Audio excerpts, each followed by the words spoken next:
homeowners association wondered how far north that would be going and whether any of the subdivisions will be also eligible for that. Oh, so, as far as how far the water will be going, right? Right now, it's just going to serve the downtown. I'm trying to think of, Stockbridge Farms is, Really far north. That's me. that's you. It ain't never happened. But there's a, That line, that's not That was, at least in my lifetime, no. Not that peninsula. Bucket would work. Yeah, not that one. That's a good point. So it's going up to Briar Crest right now. Basically, the water connection is gonna cross Aptekissick Road. It's gonna service the firehouse, and after that, it might service, Briar Crest. That's not been decided yet, but after that, it's probably not gonna go very much further. Yeah, it seems like a long distance. It's in a, it would Very be, expensive. it would be a goal to get far more users as possible. Because right now, there's a lot of fixed infrastructure, so the more users to cover that fixed infrastructure, you know, where it makes sense. So the downtown would be serviced by the water? It already is by the deep well, so what this will do is get a different supply to the deep well, we'll still distribute. Because as an amateur to this, I've heard that there's businesses and restaurants that would benefit from having the Lake Michigan water versus well water. I think they would prefer it. Starbucks was one of them.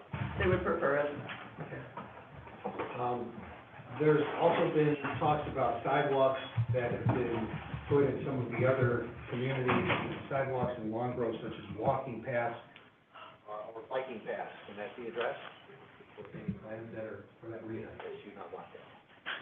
Where was it? Hello, great to see you again. Yeah, it's me again. Yes, it is. We have had 2 meetings in the last 6 weeks for pathways.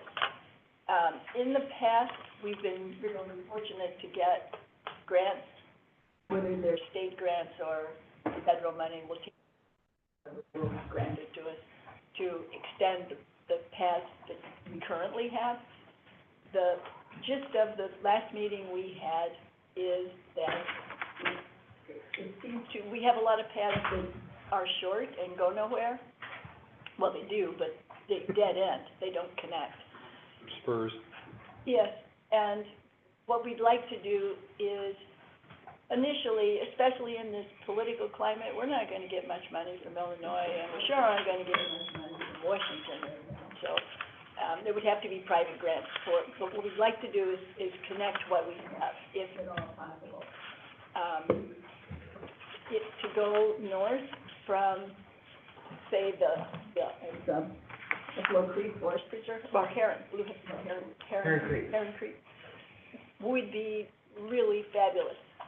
And it would cost us what we have been told over the last 5 years, and maybe the price is a little bit higher now, to connect the pathway that currently exists from Kilter Countryside School up to 22, approximately to do that.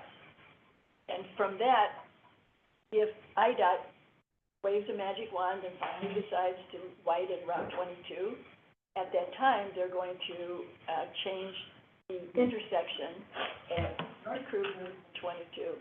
They're going to put a sidewalk in on the south side of 22. Easy peasy to go from the forest preserve across the road and up Kruger if we can get safe passage. It's up where you are, north of Gilmer. It's huge where Hills of Long Grove is. It's not all public property, but it's a wide shoulder. It's getting from Kruger to maybe Red Oak subdivision. The properties go to the pavement.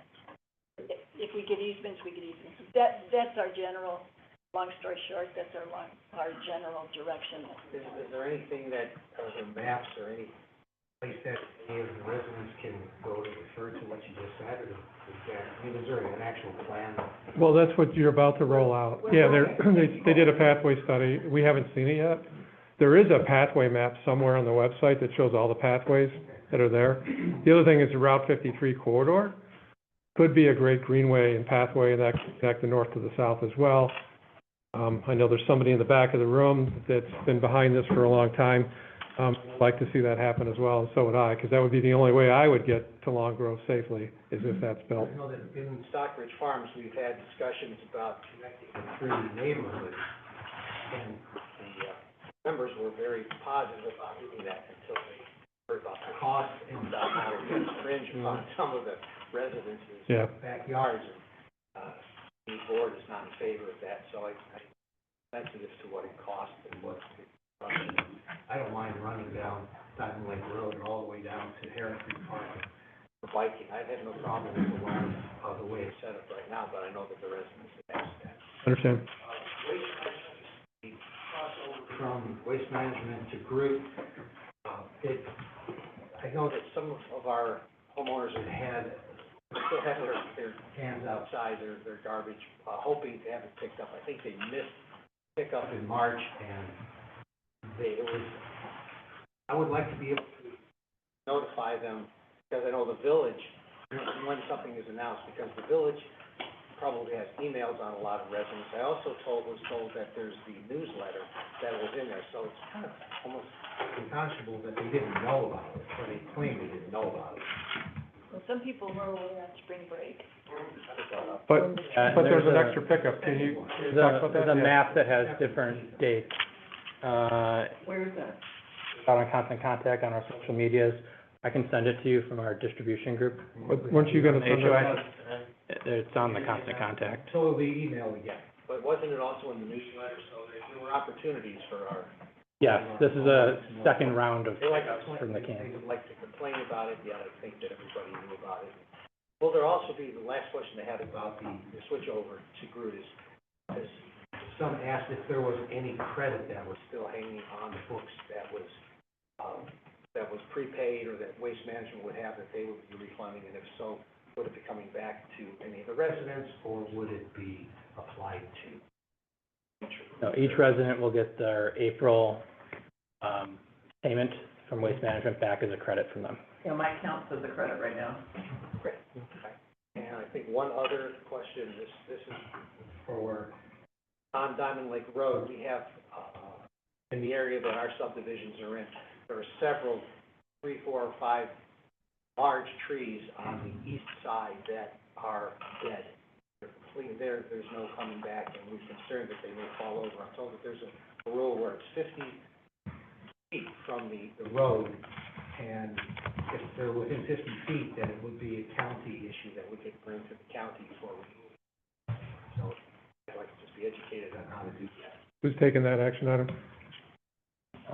Jeff, do you know if it's 50 feet?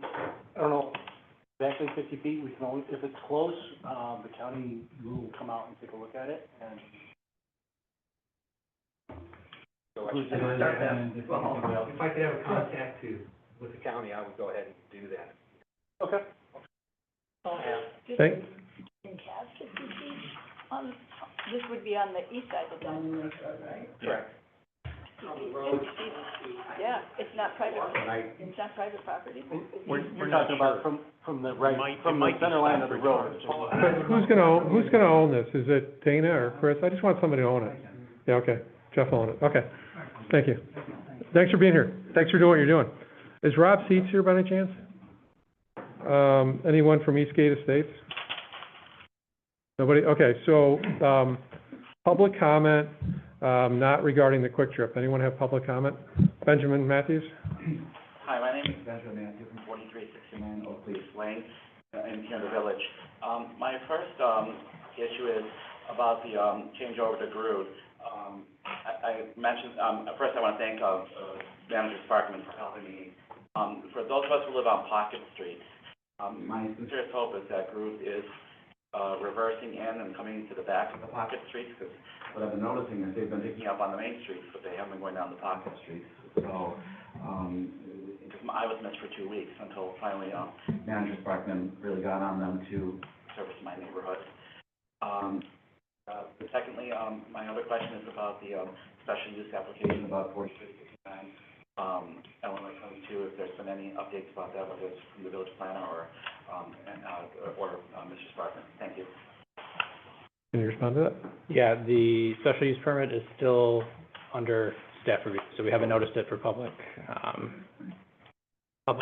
hearing yet, but, probably, I don't think it's next in the queue, so it's a little ways away. Thank you. Any other public comment? Okay, if not, and nothing online, we're gonna move to the consent agenda. No, public safety report too, yes. Lieutenant Kaiser, do you have anything for us? I'll defer to next month. Next month, okay. Thank you. I won't be here. I have nothing. All right. We're gonna pull that minutes from consent, yeah. Okay, so then, yeah, there weren't any there. So it's approval, so the consent agenda, approval of the March 2025 bill warrant, approval of the board meeting minutes from the March 25th meeting, subject to non-substantive revisions. There were a couple of minor ones. You had it printed for you. They were printed. Did you look at it? Yeah. Just, so it's like rewording, they're fine, okay, all right. Just looked at them, and then, I think that's it, right? That's it, so, anyone, want to make a motion to approve? Moved by trustee Kritzmeyer? Second by trustee O'Connor? That is a roll call. Trustee Kritzmeyer? Aye. Trustee O'Connor? Aye. Trustee Borowski? Aye. Trustee Panucci? Aye. Okay, motion carried. Okay, so, as I mentioned, this is, the discussion of Quick Trip, consideration of Quick Trip. As I mentioned at the start of the meeting, the village board will allow for public comment on the Quick Trip application, but, this is not a public hearing. The PCCBA did that, and, we've been made aware of those remarks. Some of us attended some of the meetings. For the purposes of the organizing the village board discussion tonight, we'll approach it as follows.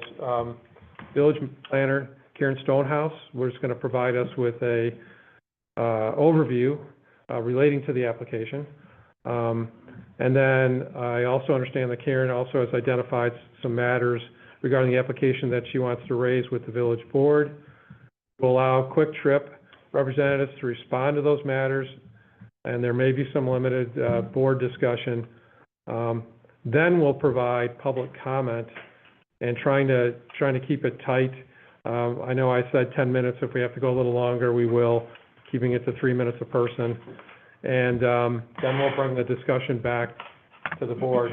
I'm not sure where we'll head tonight. There may be no final action. It could be continued. This is our first chance to talk about the Quick Trip as a board after receiving it back from the Plan Commission. So I will now, I think, turn it over to Chris, who wanted to say a few words first before we give it to Karen. Thank you, President Jacob. Before I hand it over to Karen, I just thought it would be helpful to do a quick overview of the history of the proposal and outline this evening. So the project was first introduced to the village board for conceptual review in December of 2023. Subsequently referred to the Plan Commission on a 5-1 vote.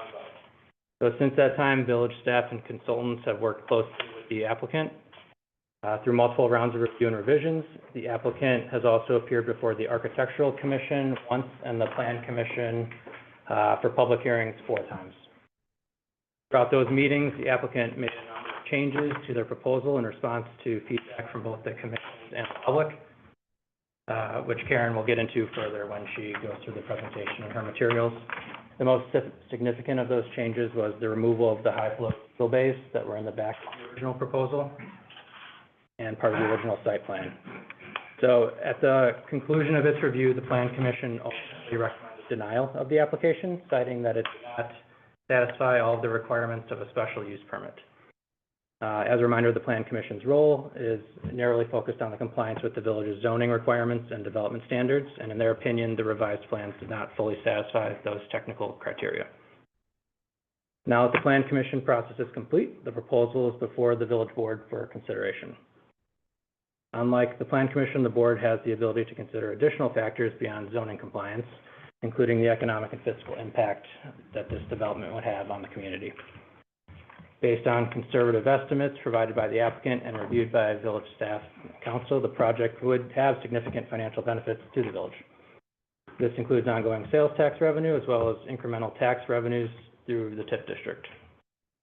These projects apply, or these projections apply not only to the Quick Trip parcels itself, but also to the potential future development of the remaining 4 parcels within the South 15 site. It's important to note that the TIF district is set to expire in 2031 and currently includes approximately $3.3 million in accrued unpaid obligations. These funds can only be recovered if sufficient incremental tax revenue is generated before that expiration date. The initial phase of the proposal, the Quick Trip convenience store and fueling station, is estimated to generate hundreds of thousands of incremental revenues annually, positioning the village to recapture a meaningful portion of the outstanding TIF amounts. So with that background, I'm going to turn it over to Karen now to go through the planning aspects of the proposal and the most recent information that they've submitted to us. Thank you very much. Everybody, once again, I'm Karen Stonehouse. I'm the village planner. Been here with the village almost a year. Got a couple slides. I'm not going to do a full detailed presentation like has been done at Plan Commission several times. Instead, I'm going to give an overview as a background to the discussion and then focus on some questions that we know that have been raised about the project. And I think that the overall goal here is to see if there are ways developed or, or identified that this project overall can be an asset to the community, which is really, the only way that it should happen. So that's going to be kind of the overarching purpose. So yeah, we can go to. Yeah, I'm trying to, where did it go? Trying to get this, things in my way. Here we go, okay, yep. So, Hide this. So some of the things that I'm going to touch on are just the, a little quick overview of the site, proposed site layout, and then some details regarding the retention basin, landscaping, the convenience store and gas station structure and canopy, and then if there are any questions about traffic and transportation, our village engineer is here. And there also might be some questions for the applicant, excuse me, regarding operations, potential operations of the store in phase 1. So the next slide will show you the location of the South 15. Salt called that because it's 14.88 or almost 15 acres. Going through the center of that slide, of course, it's about 83. And then heading off to the west is about 53. So I think everybody is familiar with that location. And then the field, the senior living complex is across the street from this. We can go on to the next. Next slide. I just wanted to point out quickly the zoning, existing zoning of the site, which is outlined in red at the that map, middle of that map. It's zoned R2 residential right now, and it's surrounded by other uses that are either zoned R2. And to the north, it's Highway Retail 1, which is a zoning district that is intended for development of planned unit developments of generally larger sites. Buffalo Grove is to the south below that black line, and there are multifamily residential and office and research uses and zoning in those locations just south of the site. The comprehensive plan in 2018 did a special study of this general area. It was called Sub-Area 4, and it identified this site as a priority opportunity development site, and recommended that it should be rezoned to accommodate a development proposal for highway retail planned unit development, and, you know, it recognized its location near the Sunset Grove PUD, other retail, highway retail-oriented uses, and, you know, and just an attractive, vacant site that would be ideal for retail sales tax generating uses and other, and a mix of uses along those lines. Yes, this is the overall site. East is kind of to the north, I mean, to the top right of this site. So the retention basin that you see in blue, that's the south end of the site, and the 83 is at the bottom of this slide. It's just the only way these maps can fit on these slides and make them readable.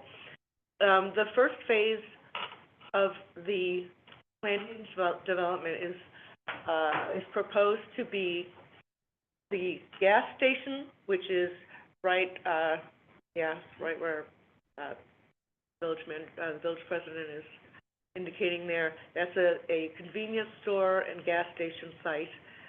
There would be a new intersection with Illinois 83, and it's in line with Illinois 53. The first phase would also include the retention basin, shown in blue, landscaping for the site, and certain site infrastructure like utilities, some of the roadways, and you know, utility, sewer, water, things like that, and landscaping. So the rest of the site would be developed in future phases that would require additional review and consideration and approval eventually by the village. Next slide. Since the project first came forward to the village, there have been a number of changes that have been made, and you know, largely in response to public input and to Plan Commission, Zoning Board of Appeals input. As Chris mentioned, the diesel fueling component, which was just east of where the gas station building is, was removed from the project. There was also sort of a ring road. This is shown on the little black and white, but I know it's hard to see. There was also an outer roadway that we felt was not necessary to go along the east side of the site. There's an additional, really about 100 feet of buffer space, vacant space, to the east of the convenience store building, between that gas station building and the residential uses along Arlington Heights Road. You know, that was kind of scaled back so that additional buffer space could be provided. As a result, the pervious surface increased, and you know, impervious surface that requires more, you know, stormwater detention was decreased. And then some of the roadways to the site were able to be narrowed down a little bit because there was no longer a need to accommodate large semi-trucks that would have been using the diesel. The next slide shows it's kind of an overview of on-site lighting. This is another change that has been made as the project has gone on. There's no eastern roadway that would require lighting, so there's less light penetration that would shine off the site onto other areas. They were able to keep that contained more. But they lowered the fixtures. The lighting component, I will note, has not been thoroughly reviewed. That's a job that the Architectural Commission and then staff would do a lot of further review on the overall illumination plan. So that's just a preliminary diagram there. Some other things to note on the site. Next slide, please. So we're kind of in the air, looking down at the intersection of 53 and 83. Along 83, there would be a raised berm with tree plantings on top of that. It's currently proposed to be about 3 feet high. There would also be an 8-foot pathway along Route 83 that would connect to Sunset Grove and connect to a crosswalk across 83 as part of the project. The retention pond, I'll get more into that in a minute, but that would be a wet bottom pond. It would hold water basically all the time, generally with a minimum depth of about 4 feet, and it would include one or more fountains in it for aeration. And as I said, the eastern boundary buffer area has been increased. The zoning code requires a minimum of 15 feet buffer area, transition area between commercial and residential uses. The applicant was able to increase that. There's a lot of trees along the west side of the houses that are on Arlington Heights Road. Behind those lots, a lot of existing mature trees, and we really, wanted them to leave those there and add additional vegetation screening. So they would have a row of evergreens planted about 25 feet on center, and then a new 8-foot double-sided wood fence. So the fence would be basically along the east property line. Here? Mm-hmm. Yeah, yeah. So it's not Between 15 feet now, it's more? 30. 30, yeah. I have this slide in there a couple times. This is just a sort of a zoomed-in diagram of the gas station site itself. So the detention pond would be to the right, which would be south. That's the entrance at the bottom right of this slide. From 53, there would be additional lanes on 83 for the turning movements, for the turning lanes for in and out of. There'd also be an additional lane along 83 to accommodate some of the, just additional traffic movements. We can come back to this as needed. Got a little bit to say about the retention basin. There it is again. There, it's a good portion, pretty big portion of the overall, south 15 acres. It would be landscaping, and I know that I think were some questions raised about, can it be any more naturalized in shape? And the petitioner can speak to this, but essentially, it's got to hold a certain amount of water because, there's a stormwater detention need, and there's somewhat limited room, and the topography enters into it. So they're looking at whether they can, how much they can make that shape a little more natural. Of course, no one's going to be looking at it from up above in general. So Did that get smaller from first to second? I don't believe it got smaller. No. The next slide is just a topographic map showing like the slope of the sides of the basin. It's not going to be anything that people will really see, but it is a fairly steep slope that will be generally covered with water. Actually, from the previous slide, the green areas that are shown, those are for future development? Yeah, yes. Yes.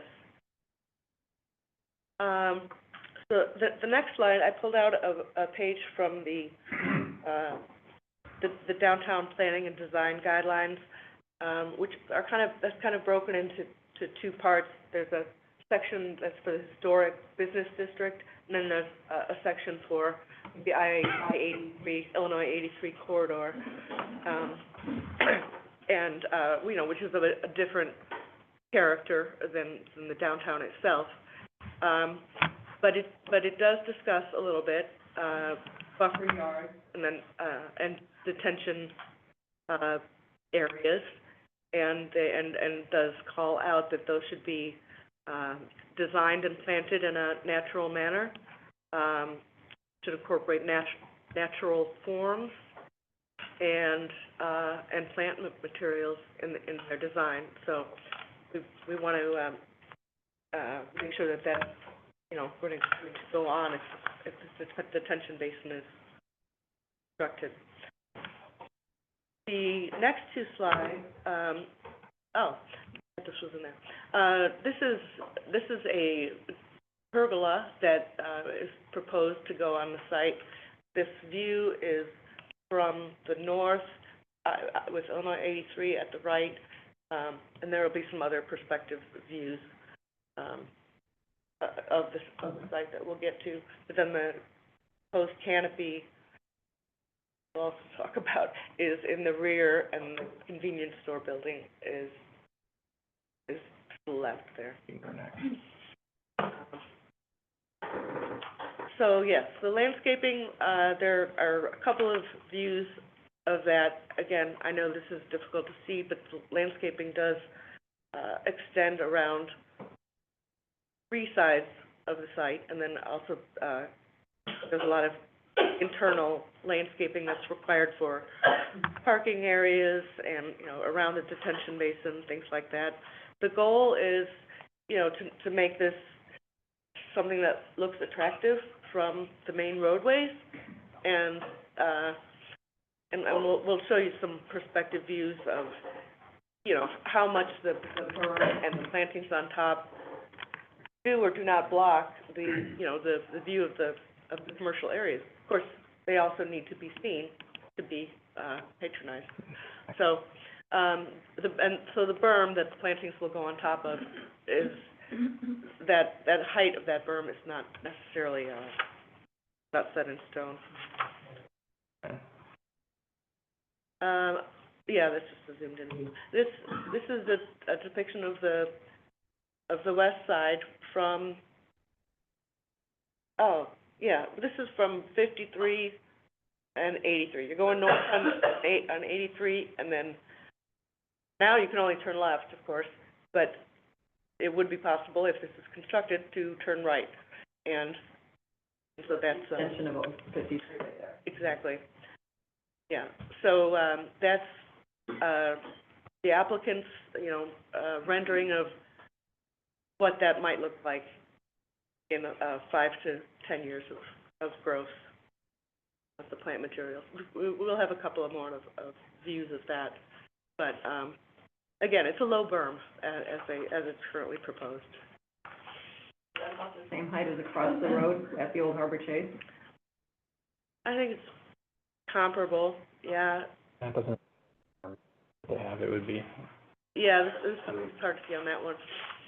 That was more, you know, we wanted to see what the landscaping would look like a few years out, because, you know, when it's first planted, it was pretty short. Just got a question. You're saying 53 is going to be extended. This is a road that actually extends, and then you access the quick trip off of that extended road?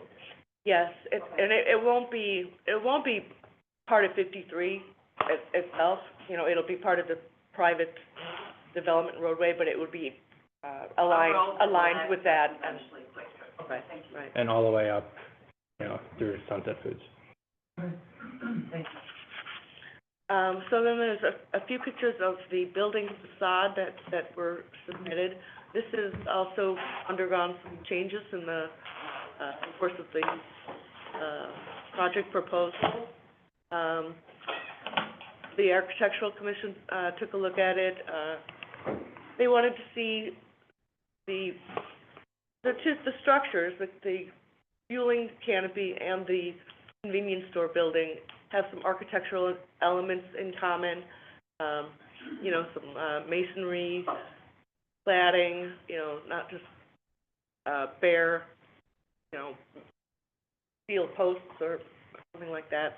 So, again, nothing's built, but this is where it stands right now. I think there are some other Quick Trips in existence that have a darker facade, and this seems to be the one that was preferred by those who have reviewed it so far.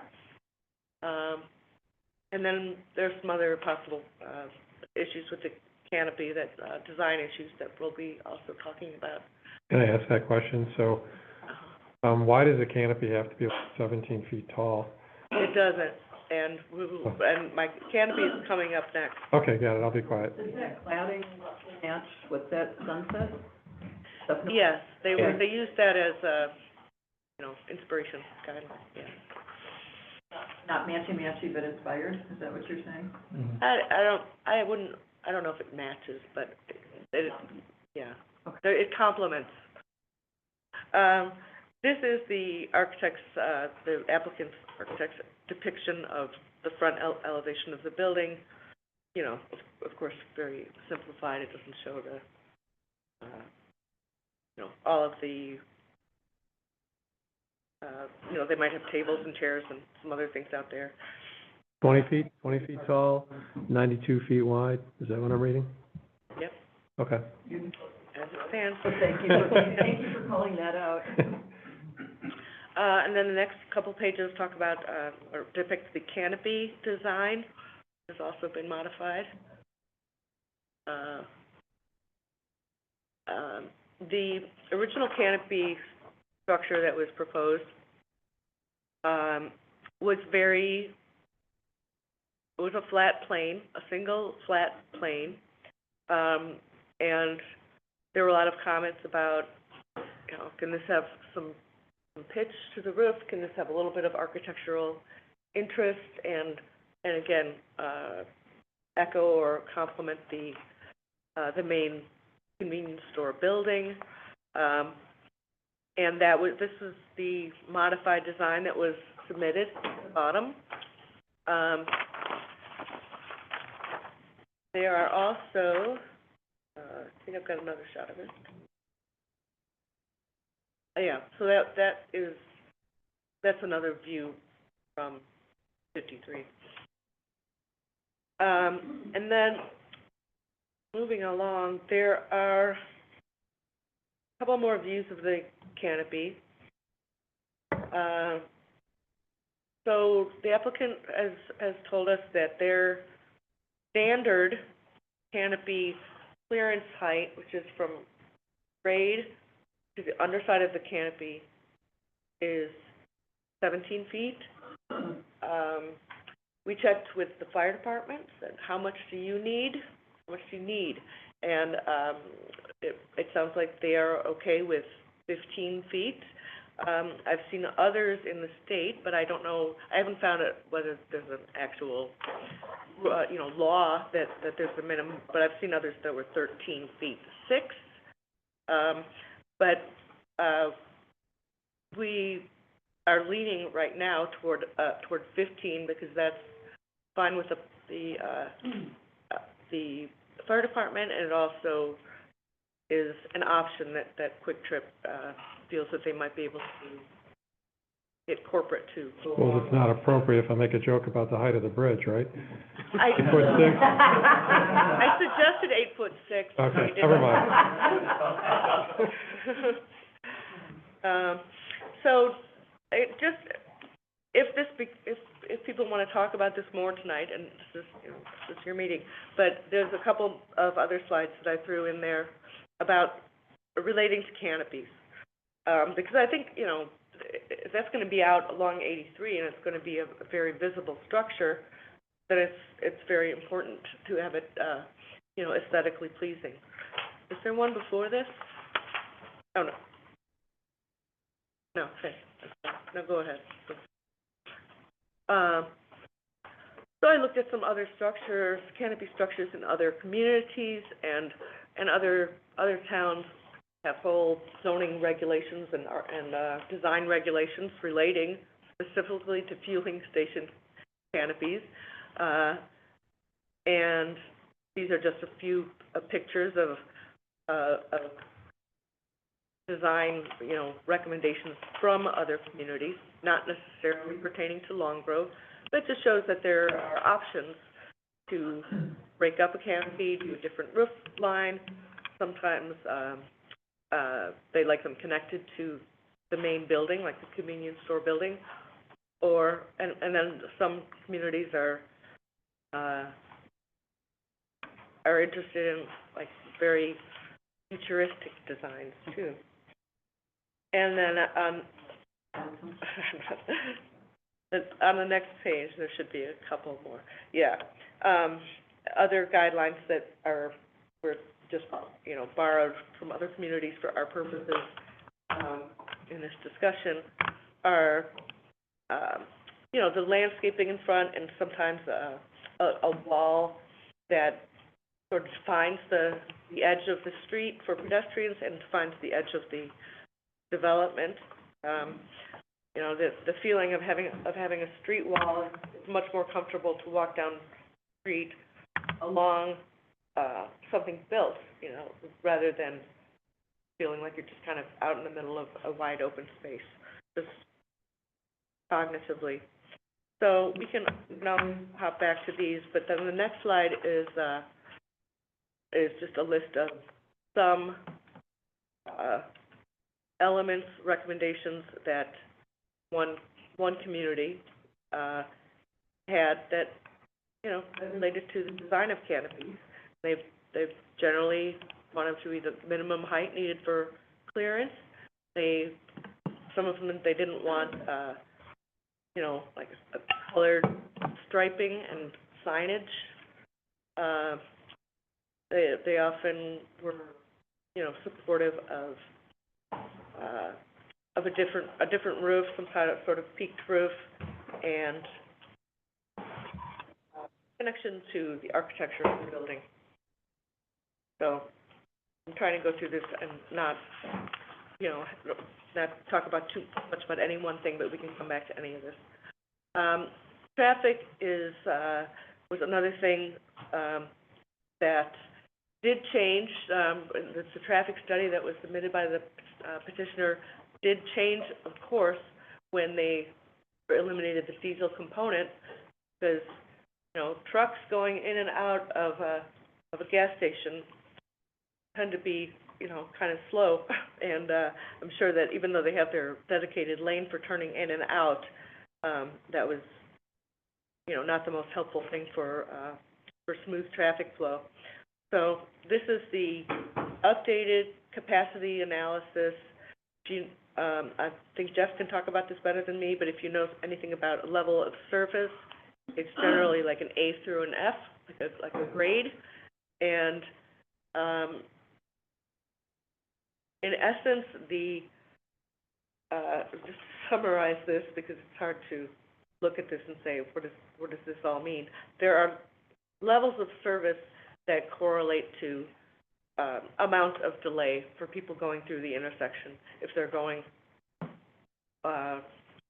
you know, north or a straight right turn or left turn at any given time of day. The upshot is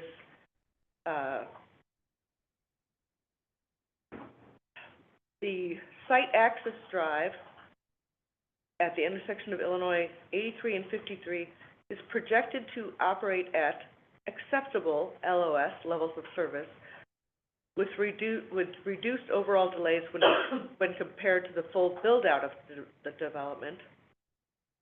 And through movements along Illinois 83, if you're not going into development, if you're going, you know, north or south, right past it, are projected to operate at level of service D or better through all the peak hours. And I'm going to defer questions about that to Can Jeff. you just answer what this really means? Because I have no clue. So explain it in English? I think it's basically, it's not supposed to be much worse than it is at all when they add the lanes, the additional lanes. But what do these numbers mean, right? That's, Oh. Should there be a comparison, district versus Yeah, state? yeah, there's a, Can- you know, so- 200 page. yeah, can you answer the question? Yeah, oh, yeah. Page two. So basically what we're saying is that the delay will only go up by a limited amount. You're always going to see some increase as you're adding in a fourth leg for this intersection, but a lot of that delay will be lower than it could be as a lot of improvements are being put in at this intersection. The biggest thing is that an additional northbound through lane is being put in, and so that will help keep the through movements on 83 operating the same way or very similar way to they are today. That is the biggest takeaway from this. There will be delays in and out of the site, people having to wait, but that's obviously always going to happen. It looks like if the Fs are mostly in and out of the site, A is lot that of- correct? Yes, and that seems a lot worse than it is. Part of the reason is, that it's just based on a set amount of time. Yeah. You look at a signal like this, it has a very long cycle, because there's two major roadways. So, it takes, like around 2 to 3 minutes just for it to go through one cycle. So somebody waiting to get out of the development, even if there's no one in front of them, they might just have to wait, because 83 and 53 just get so much of the time, because those are such, higher priority movements. That happens now. Yeah. I live right by there, so. Yeah. So are these 3-minute lights? I think it's, 140 seconds and 150 seconds, depending on the time of day. And then it's lower during the off hours. I didn't know you were here. I would have thrown it over to you earlier. But again, what do the numbers actually mean here? 70, Each individual number is representing a specific movement. So that's why we see all the different approaches. If you look at eastbound. There's seconds, Bill. those are seconds? That's in seconds. Those Yeah. are seconds. Got it. It's a second, the amount of time you're delayed at a red light for each movement. Say, for example, in the upper left is 76.6. Yes.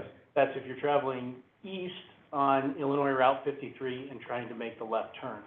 So you'll sit at a red light for 76.6 seconds.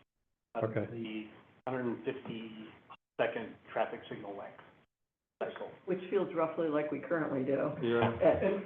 To put it kind of in context, as Karen mentioned, it's measured a level of service A through F, and A is free-flowing. Unfortunately, there's no A's in this area, very rare to see a C. Most of, Route 83 is at a D today anyway. There's a couple A's on here, so, Very rare. okay. So, yeah, they're the right turn where you stop and you can turn right on the right. Okay. On a Saturday. Yeah. Okay. Is that it? You all do have the whole report if you have any trouble sleeping. Anything else you wanna? No, not really. I'll just mention that there were also, some potential operational things relating to the operation of the business that have been raised relating to hours of operation and what else? The things, things that they may or may not sell at the store and, things like that they'll be able to answer by the. Can I ask a question, while you're here, just because I asked about, but when you talk more, can you talk about that bottom of the detention box, which is like, you come around that corner of Welcome Long Grove, what will that look like? Because that looks like it could be something. If we can address that. Thank you. But it's just, the hours of operation, that's an important one. You don't have to be 24 hours, right? What's acceptable? 24 hours is our business model, nationwide. So we've got over 1,100 stores, and each one of them is 24/7. But what if it was, you close at midnight and open up at 5 in the morning or something? Would that be acceptable? That'd be something I'd have to get corporate approval on. We haven't approved it in over 1,100 stores. It's just something I'd have to run up. Have one in Green Bay. We don't have anything in Green Bay. But that's something that would interest the board, understand that? Okay, that's different. Is that something that would interest the board? Pardon me? Having hours of operation that's not 7 by 24?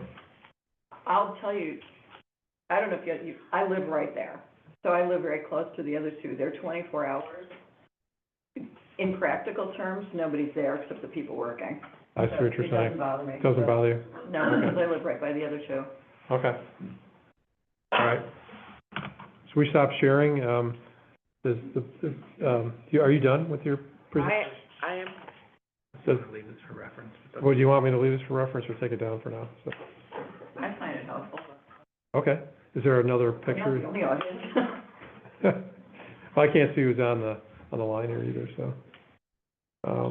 If we look up there, maybe, yeah, well, first, are there questions? Let's go around the horn, yeah. So I think, because of the comment that was just made, can you clarify the difference between your company and another company which is pronounced exactly the same but spelled differently? Yes, sir. Just to help clarify any misconception. So Quick Trip with a K, is the Wisconsin, Quick Trip. We cannot go into Wisconsin where they're located, they can't come in. Our location's underneath the same name of KWIK, where we're at Quick Trip. So I've mostly been, Midwestern and Southern United States. I'm sorry, so they're very distinctly different. Very companies? distinctly Okay. different, yes. So those are different companies. Nothing in common, we don't do anything with the other Quick Trips. No common owner. No. Whose food is better? Our food's better.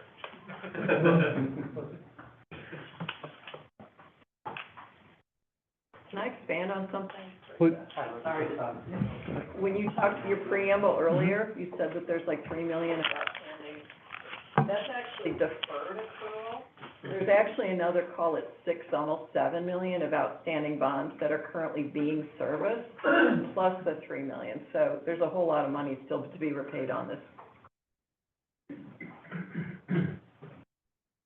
Does anyone want to ask some more questions right now, or Our next procedure is what, go to public hearing? public comment, yeah, yeah. Can I take my leave for like 4 minutes just to walk up to the hill to my car and come back? Discussion, I just need to go to the car for a minute. Please. We'll keep it going. Yeah, we're still holding the meeting together, okay, got it, we don't. Hey, so I guess I had some inquiries about, just the sales tax revenue that this one place would generate. Just to clarify, as I understand that once this is fully operational, it's about $100,000 a year all in sales tax. Does that sound about right? Estimated? Yeah? I'll defer to Chris, he does that. So, and then. To the village, yeah, to the village. And then the TIF increment, if I understand it correctly, based on conservative numbers, it's about $700,000 a year, and that's for I think it's probably closer to 325, 350. 350 all in? Okay, That's just with Quick Trip. If there are other developments, that's when that additional number starts to rise. But just for their building, it would probably be in that range. so about 350 a year, and that's only gonna be, because it'll be built, and that'll be, what is it, 2031 when the TIF expires? Now, the village would not see any of that after the TIF expires in 2030.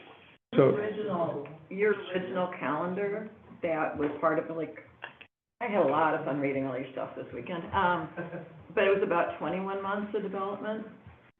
So the Quick Trip will take anywhere between 40 and 45 weeks to build itself. So once we get into construction, that's between 40 and 45 weeks. So where's the 21 months? No, so the original development, I can't remember, but I would think that it was probably in phases where the Quick Trip was phase 1, and then it broke it down into grading for the additional parcels. And then that process throughout the different phases would take around 21 months. Just now where we have questions, or we got everybody else? Because I have more that I. no, I think we should dialogue with the developer right now, as planned. Let's have those questions, and then we'll stop and pause, and then entertain public comment. We have not had the opportunity to do this. Right. So that's what we're trying to do here. So I just wanted to know the bottom line. If it's $350,000, Yeah. how many years is it? What does that really mean? Do I want to know 21 months or not? Yeah, that's what I mean. So you're trying to figure it out, I yeah. want to know when it might start, because like, you know, Yeah. when Harbor Chase went in, we were talking with the assessor, you know, that one, they have their own view of, well, this is a residential, you know, memory care. At this occupancy, they will put this kind of Right. value on it. So, you know, I would assume that the minute this is The minute minute this it's gets built. its certificate of occupancy, well, it's not the minute, because it doesn't change until the next It's always in calendar arrears. year. It's in Right. arrears. So, you know, doing rough calculations, it would be in 27 that we'd first see the full valuation of it. Well, that was my, I don't know how the assessor would for Eco, please. Yeah, sorry, Five years, yeah. I gave you, the original number that was based with the diesel between 40 and 45 weeks. This quick trip without the diesel would be about 35. Gotcha. So it's like 4 to 5 years of increment, at least 300. Well, that's what I was trying to say, Yeah. you know, at Harbor Chase, you didn't get to the full valuation. So Right. Sales tax different than valuation. They ramped up to the full valuation. So my working guesstimate would be that this would not fully hit the TIF district year one, maybe not even year two. We might have 3 fullish years of a full valuation, if that. Okay, Maybe 3 and then 2 years of, Yeah, Ramp timing up. will be everything. like, some ramp up before Got you it. got to full. well, and it's always in arrears too, but it's still 4 or 5 years. Yeah, So- I think, Yeah. I think it'd be about 4-ish. Yeah. So if you do like 3 times 4, that's 1.2 million, 3 times 5, you know, 1.5 million. Yeah, So that's what the increment, just with this one building, just with that. and the part, intersection yeah. improvements. On the low end. On the low end, okay. Okay. That would pay off some of the debt, that open space fund, et cetera. Anything else, right? Yeah, that's why I said, so we've got that arrearage, that, Right. and then we've got the 3 other, the sunset bonds, that's externally held, and then the other 2, 2022 bonds. Got it, Those are all getting serviced now. all right, If we go in recession, that will be interesting. all right, well, let's hope common sense Let's hope prevails. not. Yes. All right, you want to continue, I just had a question a little bit on all of the utilities. Karen, you mentioned that part of their phase one would be utilities, and that's per this PUD schema. So you don't yet, you're kind of in chicken and egg, so you don't know what's in the other ones. Would that be changeable or not changeable? Yes, if I can answer that. So, what's before the board tonight is the preliminary plan development approval for the entirety of the site, and then only the final plan development approval for the quick trip portion. It leaves the 4 development lots open for future development. Each of those uses would have to come back and seek final approval. So if there were a change, it would be something that the village would have direct input on as part of that process. And again, it gives us the flexibility to have kind of, think of Quick Trip as the anchor tenant.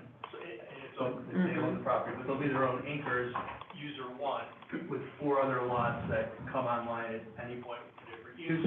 They have to go through the village's process, but at least the infrastructure and kind of the general geometry of those sites would be established tonight with the preliminary. Yeah, the depiction you see up on the screen is reflective of the subdivision plan. Right. And that's part of what's going to Right, happen, or what's being asked for tonight.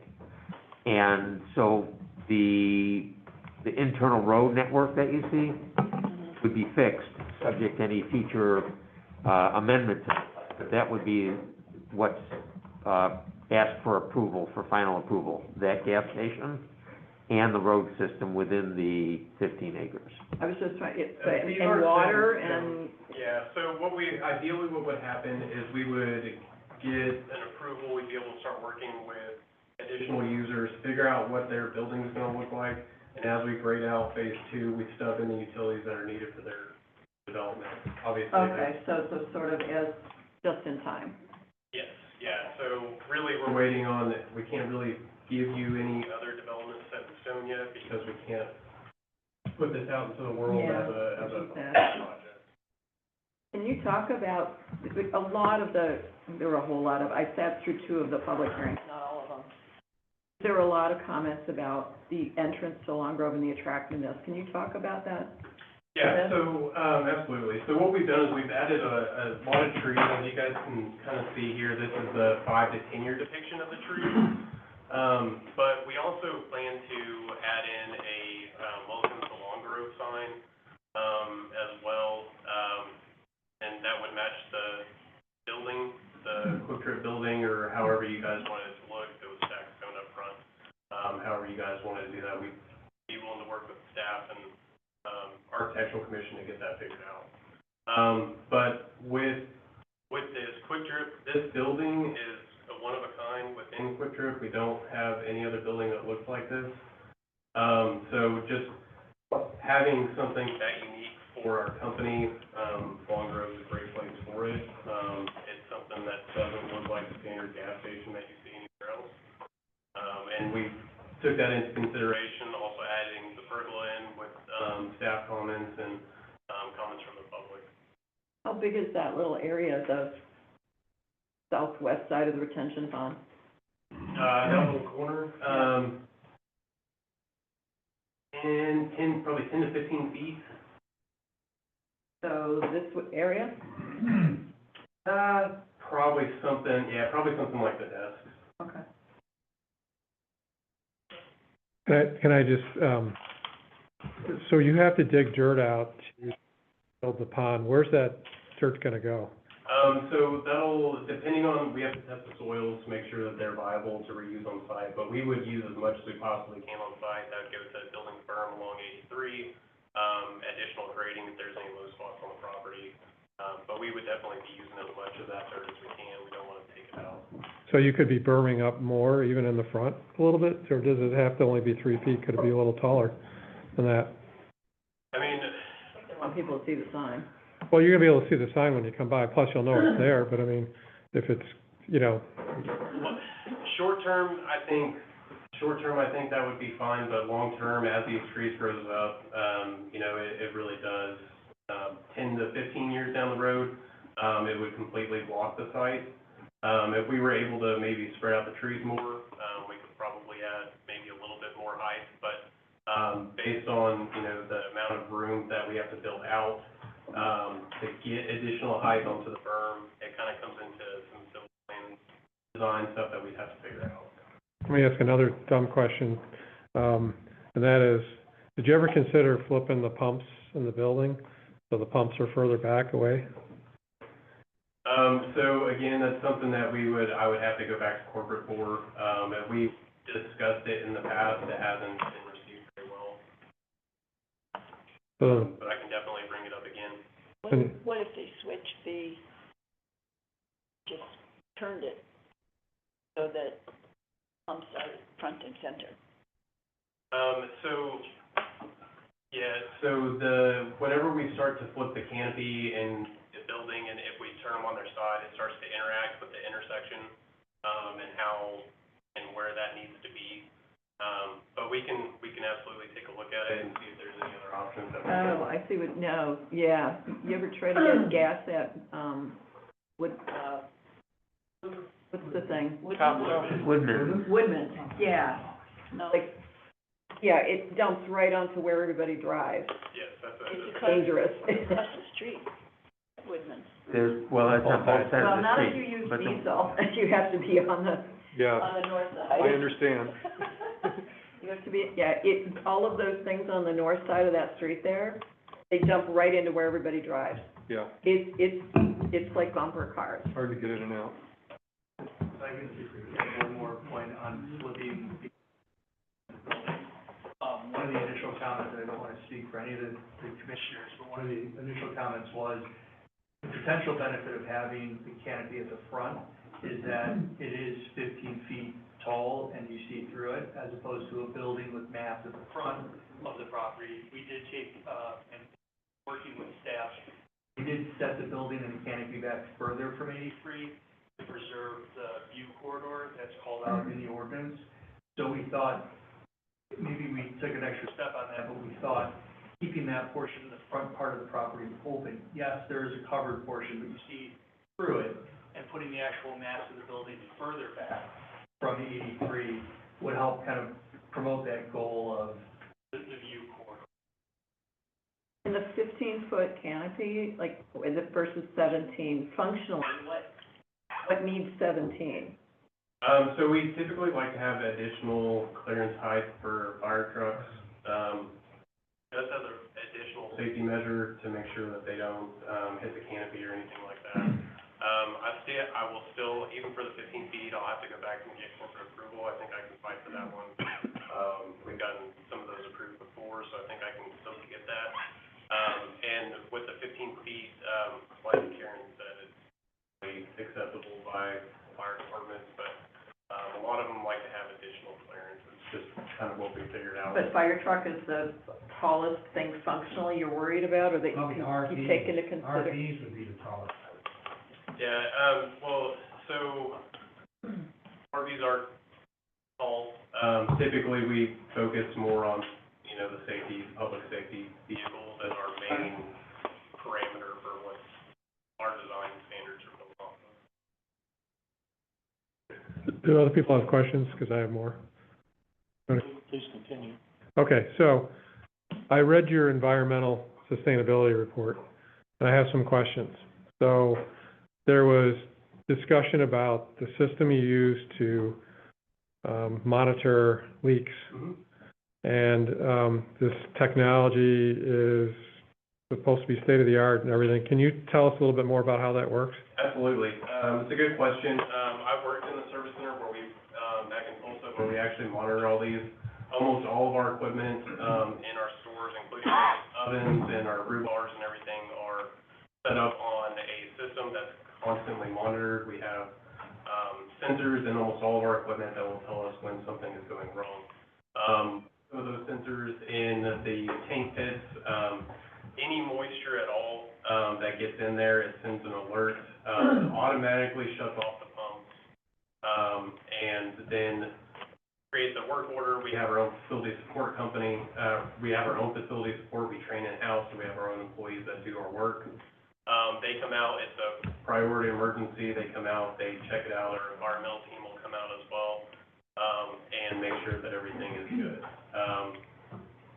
Yeah, it's a very sophisticated, everything talks to each other. If a pump's leaking, we'll know about it. If something in the ground is leaking, we'll know about it the instant it happens. It's a very good system. So the tanks are designed a certain way to prevent it, but then it's just monitoring, and is this something different than what everyone else does, or is it just unique?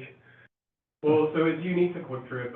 There's not a lot of companies, that put as much, capital into our equipment as we do, making sure that everything is as safe as it can possibly be. I'm sure a lot of you are aware that gasoline is a federally regulated, commodity that there is, and we like to stay ahead of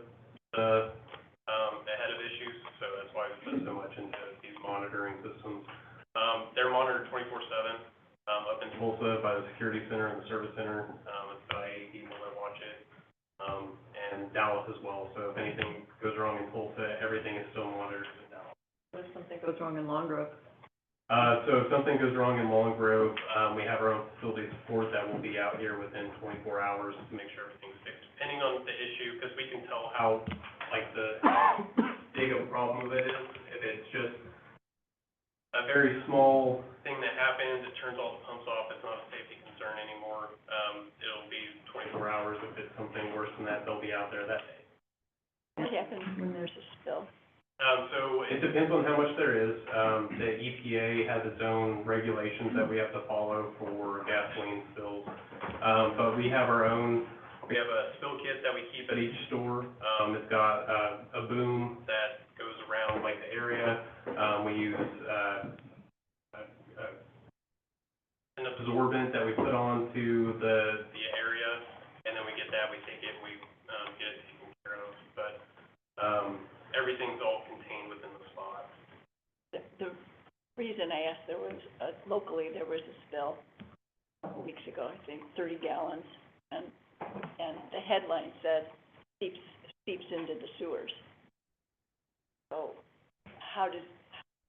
why would that happen in Kildare but not happen here? It's gonna seep where it seeps. I don't understand it. Yeah, so, in that situation, it's all about, company policy, to be honest. You have time, from the time gasoline spills on the ground, you have time in order to get the boom, which is kind of like a big, it's like giant snake, and it's filled with like cotton stuff, that's typically made to absorb gasoline. And we put that in front of the drains before, like if it's next to the drains, it goes out before the drains, we put it out there before we power wash our lots. So it absorbs all the gasoline within that, and that gets taken care of by our environmental team. Interesting, because I thought there was, discussion about how the water that goes to the detention basins is filtered some way in your environmental report. So does that handle just, small bills of gas or whatever, or anything that's in there before it goes into a detention basin, or no?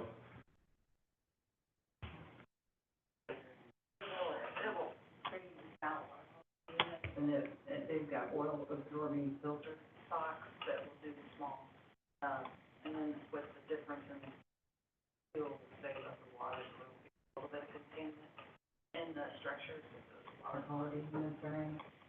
So you have those proposed here, that there's gonna be, It's built into all our sites. so that's this unit then, and then that gets monitored too? I was just curious. It's just a mechanical device. Okay. There's no monitoring, you know. It gets inspected. It also captures trash. So that would be usually inspected quarterly. Is that unique to you, or do other companies do that? I think other companies do that. We've done it out of our own merit. We've on our own decided to put those in, not necessarily being forced on them. Hey, Jeff, can I ask you how, like we have to do that, certification every year for runoff? Did you look at what they're doing? Does that fit in with what we need, or? Yeah, so, I've been through a lot of these gas station projects, and, I can, what he's saying is correct. As far as the village's MS4 requirements, what is required from the village's end is to monitor illicit discharges. So should something like Killdeer happen, those are the things that need to be reported and made sure that they're cleaned up in accordance with IEPA, US EPA standards. Sounds like you've got a piece of cheesecloth trying to going someplace. Is that a bad way to metaphor it? When you say a filter stock, it sounds like a piece of cheesecloth that's basically keeping stuff from going further. Yeah, so, the way I think about it is like a dry bag. Whenever you buy a dry bag, wet bag, you have the little foam sleeve that goes on there to prevent all the stuff from getting stuck in the water. It's kind of like that. That's how. Okay. Can I stay on the sustainability path, because I still have questions? So, all right, so I have two, I'll lay them out there, because these are the last two on there. So, again, Denver has EV charging. That's the first store, I guess, to do it. I don't know if you'd consider that for Long Grove. And then the solar, you talk about solar, is that something that's in the roof, or considered, or contemplated, or what? We've done solar before. What we have found is it doesn't necessarily really alleviate anything as far as like electrical usage or, like that. And those were like canopy mounted, solar systems. I'm sorry, what was you said Denver? Oh, the other one was just Denver charging stations. Yeah. So one of the things that we are working through is the EV charging. So EV charging doesn't necessarily make sense for our business model, but with one of these other developments coming in, we would be working with one of the other developers that has more of a long-term business model, to put EV charging in at some of their locations instead of at someplace that's really focused on the quick in and out. One example, I'm sorry, I just wanted to talk about this point quickly. The model is kind of that in and out, you go to the gas station, you get your gas, if you're gonna stop in for candy and a drink or a sandwich, you can plug into an EV, but it's probably gonna be a pretty short stay, and the short stay doesn't necessarily give the EV, the current technology, time to actually fill the battery. Where it could make sense is maybe, at a grocery store. where when you go in, you're gonna have 45 minutes or half an hour, and you actually get a little bit more use, or you get more time for the EV technology to do what it's supposed to do. So I just wanted to have, we were certainly prepared for some of our other users who may have long-term parking needs, to be able to provide that as an amenity or as an add-on. But for the gas station itself, it's probably not, it's not, certainly not in demand. It's not something that we're currently proposing. I mean, my brother he just drove from Texas to Minnesota in his EV to try out the long distance. I think Walmart is happy that he has an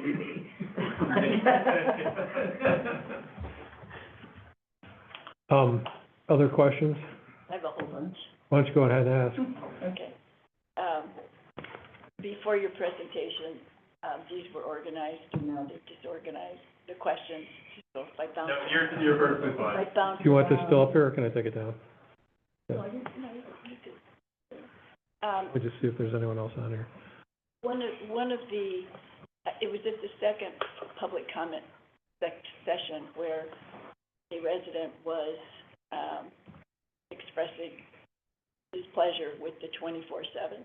And I believe it was you who said, we can discuss that.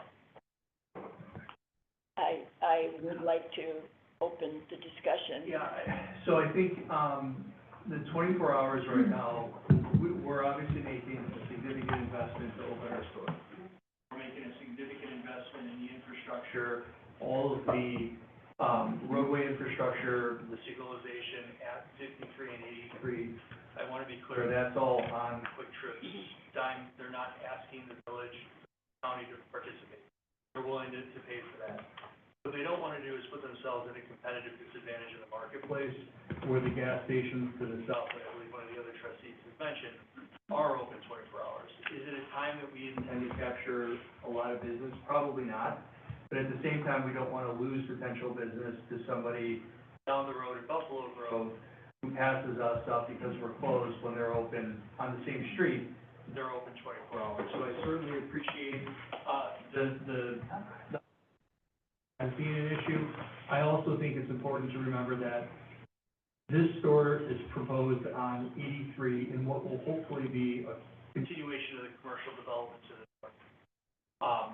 If it were in maybe the downtown historic district, we would never have proposed a 24-hour operation. But being on more of an arterial street, at the intersection of two arterial streets, we think it warrants consideration as a 24-hour operation. And especially not being completely out of context with some of the operations that are just, a few blocks south on 83. So it's not really open for discussion. I think we were looking at the options, but after truly looking at the cost analysis as well as just the overall potential loss of business opportunity, it's really something we'd like to avoid. Are there any industry statistics or research on what level of business sleepy towns have between midnight and 5 a.m., for example? Are you aware of any? I'm not aware of a specific report. I think I'm looking at it a little bit more specifically in that there are two competitors just down the street that have the 24-hour option. So I think while it's certainly not Long Grove, but it's nearby, I think it gives you kind of a context or operating characteristics consistent with other similar type uses, literally on the same street. And I think that's really where the push is coming from our side, to be able to operate 24 hours. Can you tell me more about the second curb cut? Why? I understand that if you're northbound and come around the corner, stop for gas, that's an easy egress if you're northbound. If you're southbound, you're not gonna, you can't get across the median, so that's not gonna work, is it?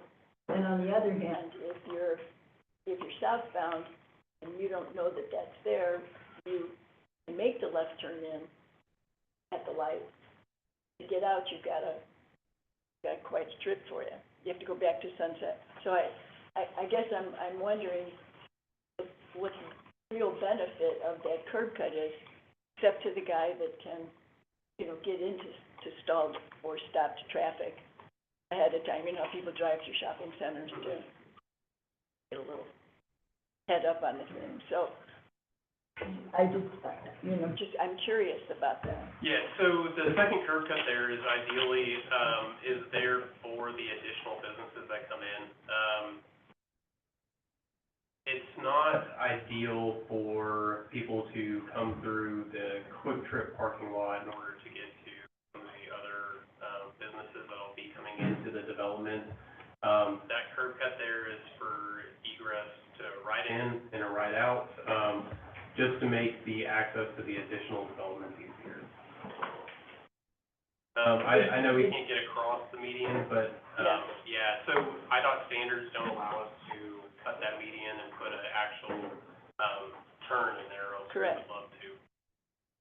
But it's really not that much distance from, it seems to me, from that second curb cut to Robert Parker Coffin, where the curb cut is, well, where the entry is, Sunset Foods. You'd have to go behind the executive house in the back. Correct. But on the other hand, it benefits that trip on the inner ring road, benefits the potential vendors who have businesses on those parcels. I mean, Does that make sense? Because you get to drive past them. As opposed to, you know, if it's right turn in, fill my tank, right turn out, and I'm gone. Go ahead. No, I'm sorry. So, the way I'm understanding the question, the issue that you're raising is right on the screen right now, that curb cut. The second one. The second one. Yes. So, again, as Skylar said, if you look at the green, rectangle immediately above it, that is a proposed development site for another retail use. We think that there's gonna be a potential, again, a negative impact on the marketability of those properties if there is an access, or if the only access requires somebody to enter the Sunset Center, shopping center, travel behind the office building to get to those sites. Again, it's not, we don't believe it's gonna be a primary point of ingress and egress to the gas station. Again, as Skylar said, right in, right out, it does offer a lane that gives you direct access, but it's really more so trying to set up the larger development and give the folks that are, the other development lots, direct access to potential customers. See, I would think it would benefit, if I had a business there, I would think that if they can't make an easy turn out of there, they have to go past my place to get out. That's just it. And they might stop. And those folks who are gonna invest in the green rectangle in the top left of our site would be potentially losing out customers to folks that are going up and around to get there. I think it's just more market presence and having the availability for commercial property to have access. we've also been working through with IDOT for this already. This is a curb cut that they've already told us that they're okay with, to allow, access to the other developments a lot. Is there a public safety component to that too? Having that cut right there so that. Yes, and as Skylar said initially, without that cut, it would force traffic to drive through, traffic that has no intent of stopping or staying at a Quick Trip to drive through to get to whatever business they want to get to. They would potentially park, leave their car, go into the business, leave their business, come out, and then they'd be forced to kind of track traffic back through the gas station, or alternatively drive essentially due north through the shopping center. It's really more dispersing the traffic so that there isn't congestion on site, which then interrupts not only the flow of vehicle traffic, but also whatever pedestrian. There is a lot of walking, we know, in the Sunset Mall further north. To force all of our car traffic to use that to get to the north, it just seems less functional, and having that middle curb cut, again, limited to right in, right out, helps disperse the flow of vehicle traffic. It has a general overall impact of the safety concern, not again, pushing all of our vehicle traffic into another shopping mall. Correct. If it was forced to go north, or forcing all of that traffic use the new, intersection at 53. On And top of I'm pointing at the screen, not you. No, I'm it sorry. seems to me, you know, it happens all the time at Old 53 and Lakewood Road, waiting for a left turn. A lot of people go straight, turn into the shopping center, drive through the shopping center, You know, so and they they, can get out. and they may, at least initially they may, but I think as the property develops and other uses, and I don't know if people would make the same choice if it's a shopping center that's active, that has other uses, not just the gas station. It may be more of an initial concern, but again, as things develop, I guess the expectation is that wouldn't necessarily save much time, it might even be worse, to get stuck in a one-way shopping mall traffic. Thank you. The next question, what is the, siding on building? Is it drive-it? It's white brick. The tan color? Yeah, so, Is it like Let me go back face brick? to one of the I'm sure it's face brick. Further back. Yeah. Yeah, that, of the beige stuff, not the stone around the doors, but. So that is white brick, so the building is white brick, and then the columns are checked. I see. And, you commented that, maybe Karen did, that sometimes the stripe goes away. The red stripe's part of Quick Trip. We might be able to reduce the red stripe a little bit in color, but, that's one of the components that I have to take all the way up to, corporate to get that red stripe changed. But you would do that for us, right? What's that? You would do that for us, right? I will take it up and fight for it, but I cannot promise it. How hard you gonna fight for us? I've been fighting for a long time. Are you anti-red, I Rita? can understand that it might feel like that. Okay, hold on.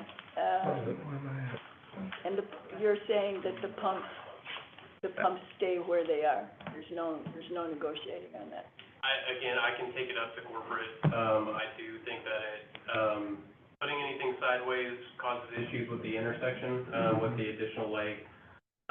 Putting the building up front is something I will have to get corporate approval for. The reason, the aesthetics for our residents, as you well know, is a big deal.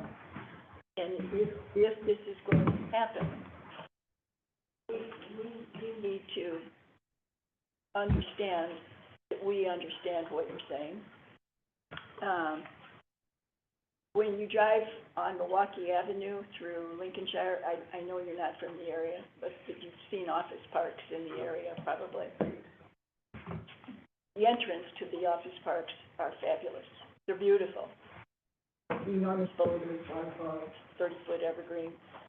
The trees are a nice idea. But they transplant best in this weather when they're 2 or 3 years old. There's like saplings. It's gonna be 10 to 15 years before they do any sort of help, maybe, they're gonna clean the air. In a 3-foot berm like this, which is, and I'm not speaking from a desire to not see the place at all, because if you have a business, you want it to be visible. I understand that. It can also be really beautiful. I'm not sure that, and we have a resident here actually who is big into horticulture, but I won't put her on the spot. There are other plants in the Chicagoland area that will survive all seasons, and the salt and so on and so forth. Can that be enhanced from what you're planning here? We can absolutely work with staff to go through the landscaping list and the types of plants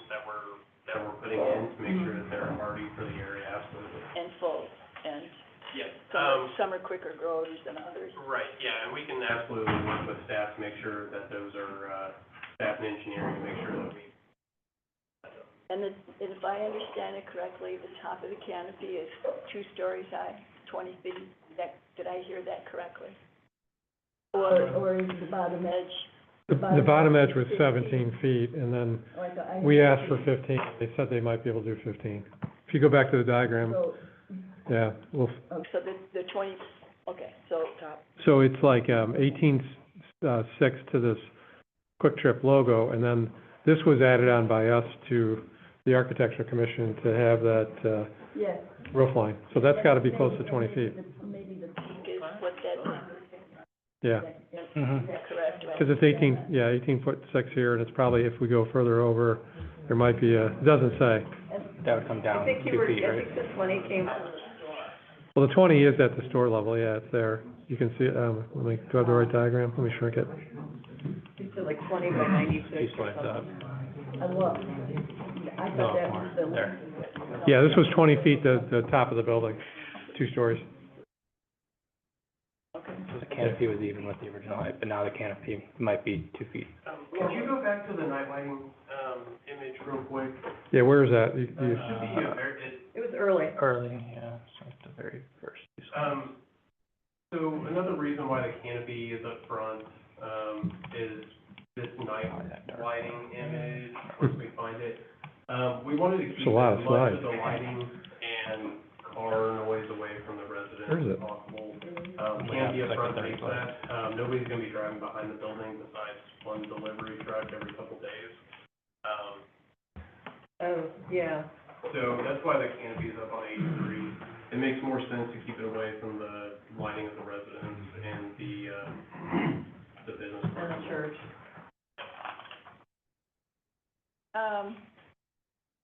One of the things that has had very little discussion are the outlets.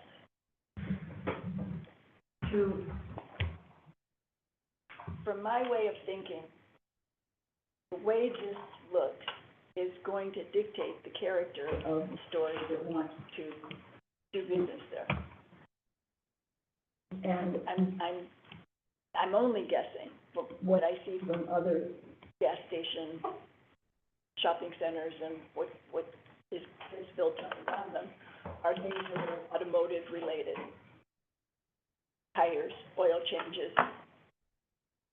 Vision has always been for something more upscale, something more luxurious. Could be a bike shop. Bikes are not inexpensive items anymore, even at Walmart. Running shoes. There are certain vendors that would not be welcome given your model. The outlets, for me, because you're gonna sell them, you're not going to lease them. And, okay. Yeah, I'll hand it over to Jeremy. Jeremy will be able to talk about the outlets for us. I work with a commercial real estate development and brokerage company, been a commercial retail focused real estate for over 20 years, done stuff all over the country. I'm from the North Shore, live in Glencoe, live in Northbrook, very familiar with Long Grove. And to your point, I think that there's going to be a lot of retailers that want to do business in Long Grove as a whole. Haven't been able to push a lot of those conversations right so far, just because there's a lot of questions of whether or not this project is moving forward. But I don't think that the quick prevent anybody from wanting to do business. In fact, a lot of the times, at least in my industry, the type of brands that go on the sites are typically an indicator of the quality of the real estate. Quick Trip only goes to A+ real estate, end of story. Whether you like them or not, same thing with Chick-fil-A. If you do a Chick-fil-A, everybody else wants to be there. You do a Quick Trip, everybody else does want to be there. Fundamentally, it's gonna come down to, can we attract the right retailers to the site who want to do business here?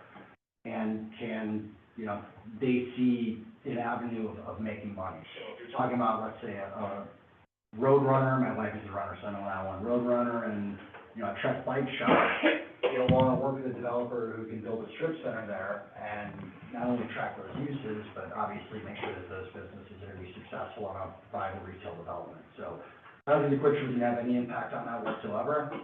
Also, just because I didn't get a chance to say anything to address their comments about the access point, which I think is very good comments and thoughtful.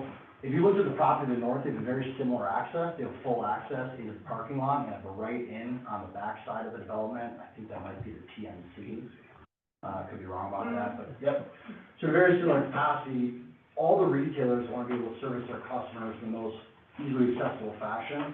Make sure it's easy to get out. You mentioned Woodman's. I'm sure we can all pick on developments. My favorite one to cut through actually is at Lake Cook and, was it Waukegan right there. There's a development where traffic backs up and everybody cuts through the lines to get around it. Partially because that was a reused development. Oh, yeah. It wasn't, a lot of people are on I wouldn't know from experience. But that was a former Staples, and so it was never really contemplated to have a type of traffic moving through there that it does. Here you actually have a thoughtful development with plans to not only connect the entire Long Road commercial corridor there with the access to the Sunset Foods, but having additional right in, right out. Anybody who's going in to use the Quick Trip, probably are then leaving out of the Quick Trip. To go to your running store and your bike shop, if somebody is traveling north, they're gonna access that right in, right out, go in there, and if they wanna go shopping to the north, they would connect through, otherwise they'd be easily able to leave. But because the buildings to the north are also pushed up front, I think one of your concerns, which would be mine too, is that you're gonna have people leave one of those stores and zip down that road. Correct, yeah. And I don't think you're gonna be able to with, the way that the parking lots are structured. I think that's more of sort of how things are laid out to the north, because the stuff that Quick Trip has laid out to the south, and proposing additional development in the future is contemplating sort of sections of development. So the bike shop, shoe store, or whatever winds up going to the north there is gonna primarily use the access points that are immediately where it is. Whether it's making a left into the shopping center of the north and coming around, or going through the Quick Trip, but I don't think you're gonna have people racing from one end of the development to the other, or this end of the development. My concern is that you wanna open a really nice restaurant. The last location you think of is looking out at a gas station. There's a lot, those outlots are a big concern for me, because nobody's talked about them. They've been talked about a little bit. I went on the Quick Trip website, and there are 79 sites that Quick Trip has for sale. Is this your same company? I'm not looking at the wrong one. I believe so. Where, they are for sale, and I presume that Quick Trip bought the land anticipating, I'm guessing, and maybe I should be quiet and say, can you talk to me about that? Yeah, so, those 79 additional parcels, those are from nationwide. So again, we have over 1,100 stores nationwide. We're in, I think, 13 different states. There's 5 of them in Illinois, and one is in Addison. Right. I'll add to tell everyone that my name's associated with it. I'm doing 3 deals with 3 hotels on 3 of those sites. I have 2 restaurants under contract on them. And another large site that's not on that list, but I have 2 restaurants that are interested in right now that we're working through. If you want to attract fine dining in the area, I think that's feasible, and I appreciate the fact that you're looking at this from the lens of what's being presented, which is what's going on with Quick Trip. I think the way to also look at the site is being a part of Long Grove along the full side of a new commercial corridor. It's not just Quick Trip. I mean, you have Sunset Foods, Starbucks, PNC Bank, CVS, a nice restaurant, maybe another outlot, and a Quick Trip. PNC's closed. They have been. And CVS will be one day too, but Well- whatever is going to be there, Yeah. whatever's there now or is gonna be there in the future. Yeah. The contemplation here is that this isn't just being next to a Quick Trip. I mean, you're part of Long Grove, having a new, traffic lit intersection, to potentially access that and putting an entire corridor together, I think is more attractive than, again, just, I understand you're evaluating this as the presentation of what this is. But any restaurateur, as you look at this, as you look at the demographics, the traffic, the access, and what's there all together. The fact that you have Sunset Foods, which some will argue is a daily shopping place, others might say specialty, but, I mean, you have a multiple set of uses going all up and down that corridor. So I think this is more about being part of the overall commercial corridor They just being next to a gas station, which I think is underselling it. Thank you. We heard that from Menards 20 years ago. Mm-hmm. It's Menards. an issue, it's an issue. How much time do you have for me to complain about Menards? So Menards, first and Well, foremost. be nice, because they help us out a lot here, okay? I'm doing a deal with Tom O'Neill right now in a different state. They're a big contributor to our village. Great people, great business. Very difficult to do outlots with. First of all, they require that you pay a 10%, tax is not the right word. In addition to your purchase price, you have to buy 10% of your purchase price worth of gift cards to Menards. They have very specific uses that are allowed. A lot of Menards, because of the size of the property, I understand it's longer, it's a little bit different, but they have to take huge tracts of land, which often puts them outside of typical, normal, cohesive retail corridors. I think that when you go into areas where you see not like along the road, more new build rent of suburbia, where you have Menards, Walmart, whatever it is, Everything. you do see a lot of those. I think Menards is a unique example because it's off the main commercial corridor a little bit, the access there's a little bit tough. I think each one of those outlots is off like 7 acres, they're not selling them off in reasonable pieces. There's a little bit of additional hurdles dealing with them as a company. So I appreciate where you're coming from, it's a little bit of a different situation. It's a big deal. And we haven't talked about it. No one, I guess, is lining up with y'all, say, hey, get that out. I want this, I want that. I had a couple people about 8 months ago that were very, very interested, but I couldn't commit to any sort of delivery timeline or the type of zoning. I think the other thing that Quick Trip is doing here, bringing through a PUD, is saying, tell us what you guys wanna see here, and that will impact some of the zoning. So, We'd like to see watering holes and really, really nice restaurants and really, really nice stores. no. You know, in all seriousness, because the vision from the beginning has been nice retail shopping, upscale retail shopping. So, and I'm sure you're aware of it at this point because you've heard. Heard it a few times. Yes. Yeah. Right. Okay, so hold on. What is the composition of the roof on the canopy? Great question. I think it's shingles, but I'm not quite sure, what material. I can definitely get that for you. Okay. Architectural shingles, is it, Da Vinci? I'm not sure. Like I said, this is the first one. Like, I don't have any other stores, and I've personally never seen any other stores with this canopy roof. We So appreciate that. personally don't know. We appreciate that we're getting premium, and not the regular. I will for sure figure that out for you. Okay, all right. It seems now.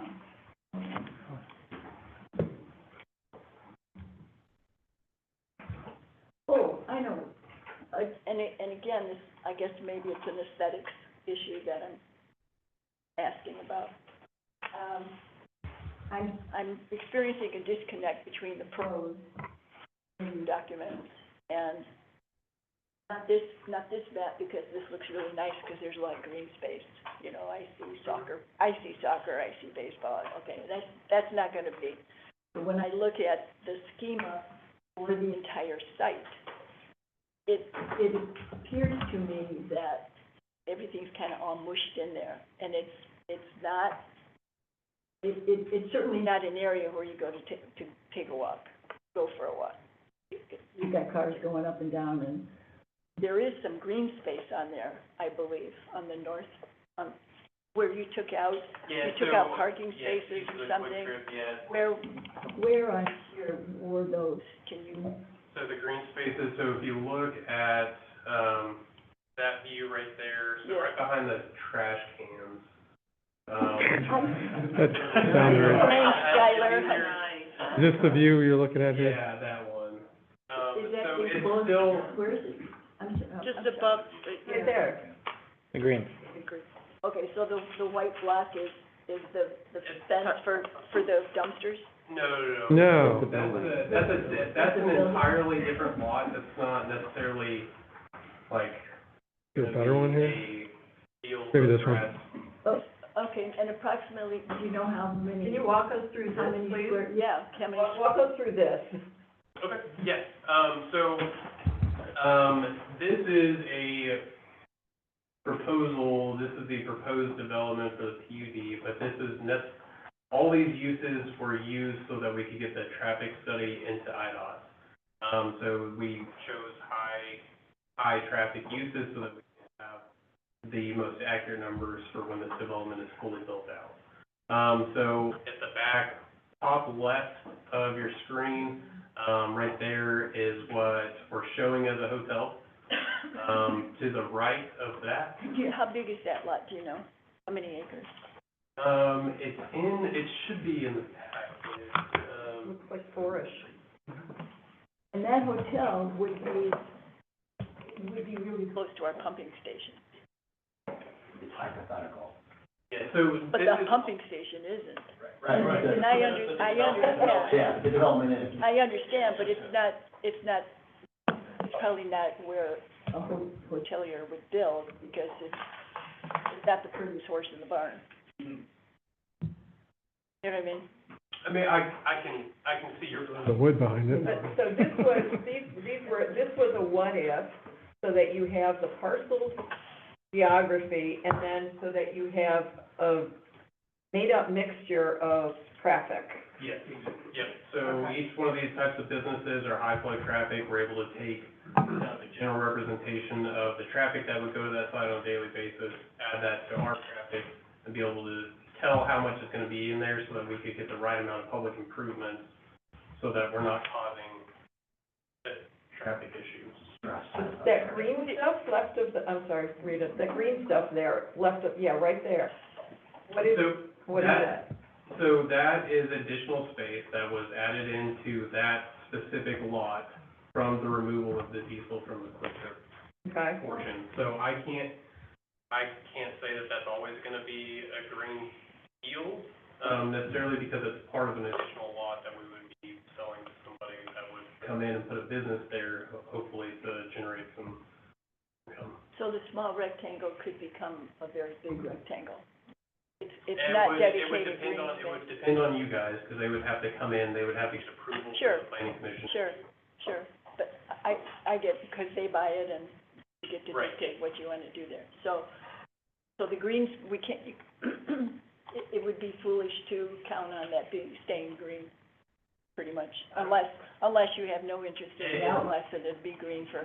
Yeah, it's up to I'm not you trying guys to- for the. We're not supposed to ask questions of the trustees, but it's really up to you. If the company that buys or proposes to buy that lot, that development, comes to the board and shows lot line to lot line building, Right. you'll have an opportunity, staff would probably have an opportunity first to say that's not gonna fly. We're showing it because, again, as Skylar said, we reduced the size of our site when we lost the high flow diesel.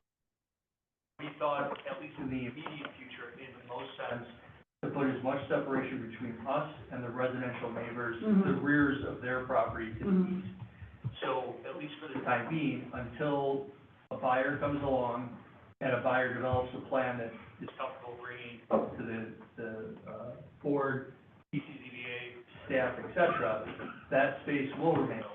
Whether the exact rectangle, white rectangle, does it get a little bit bigger, maybe it gets smaller, maybe it's a U shape, we don't know that yet. It's essentially a placeholder, but it was an opportunity for us to put even more space, at least in the immediate time. I understand. Put even more space between, physical space between our development lot and the closest improved lot to the. I understand completely what you're saying, and I understand the rationale. For me, when I look at that schema, it's kind of all mushed in there. It's only 15 acres. On the other hand, it's 15 acres. And it seems to me that everything's on a grid, just like every other shopping center, except for the shopping centers where they are destination centers, where the shops are very compelling, the activities or recreation is available, maybe everything facing inward instead of, and I know the lots are the lots are the lots. I understand that. And I'm not a land planner. It just seems to me that it's a friendlier kind of. No, I certainly appreciate that. I think what we were trying to do as part of the overall development, and I think it's shown in the materiality that we picked for our building, after getting some initial indication that the red, kind of traditional Quick Trip style brand was not gonna be, suitable at this time. We wanted to try and treat this, although it's completely separately owned, it's a separate project, as a continuation of Sunset. And I was just checking with Jeremy, the Sunset development has outlots organized toward Yes. 83. Yes. Parking and then more traditional buildings in the rear. Yes.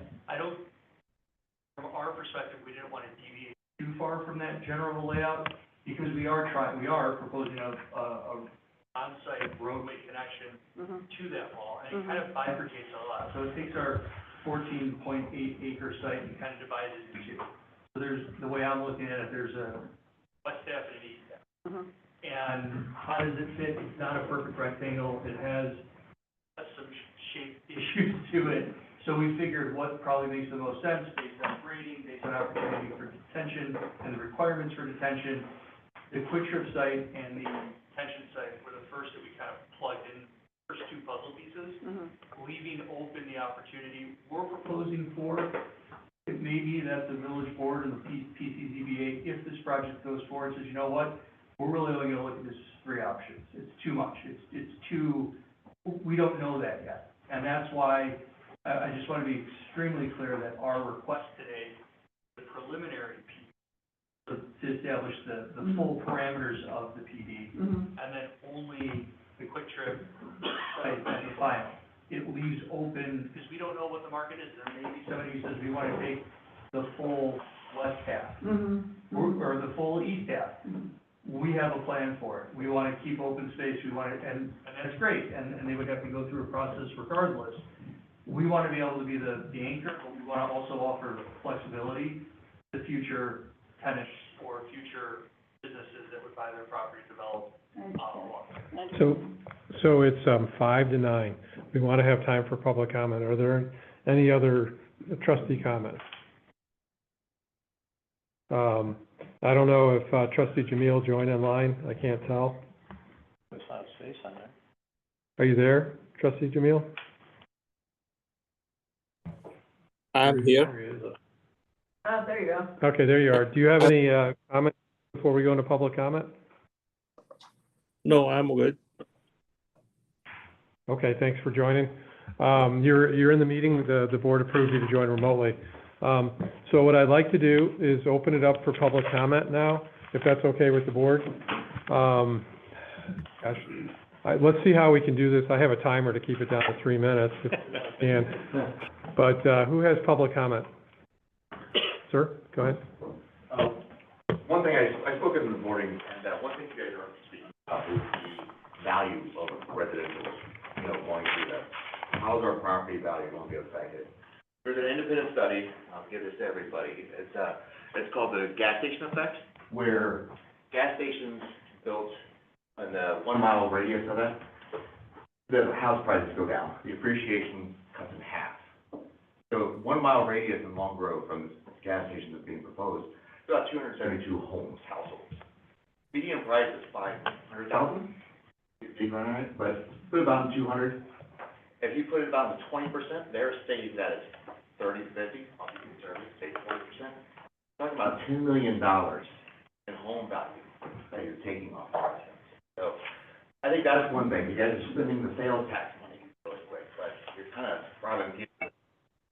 So I really want you guys to think about what you're going to do to affect the actual residents of there as well. So that's the only thing I gotta say. What's your name and what's your? Oh, I'm sorry, Christopher Reynolds at 3213 West Ever Lane. Thank you. Yep.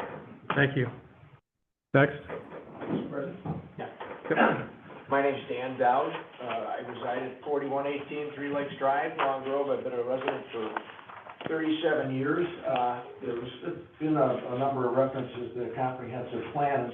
Heard what Karen's interpretation of what the sub-area is contemplated there. I'm not sure that I entirely agree with that, but nonetheless, I think it's helpful to return to the text of the plan. I hope to be brief.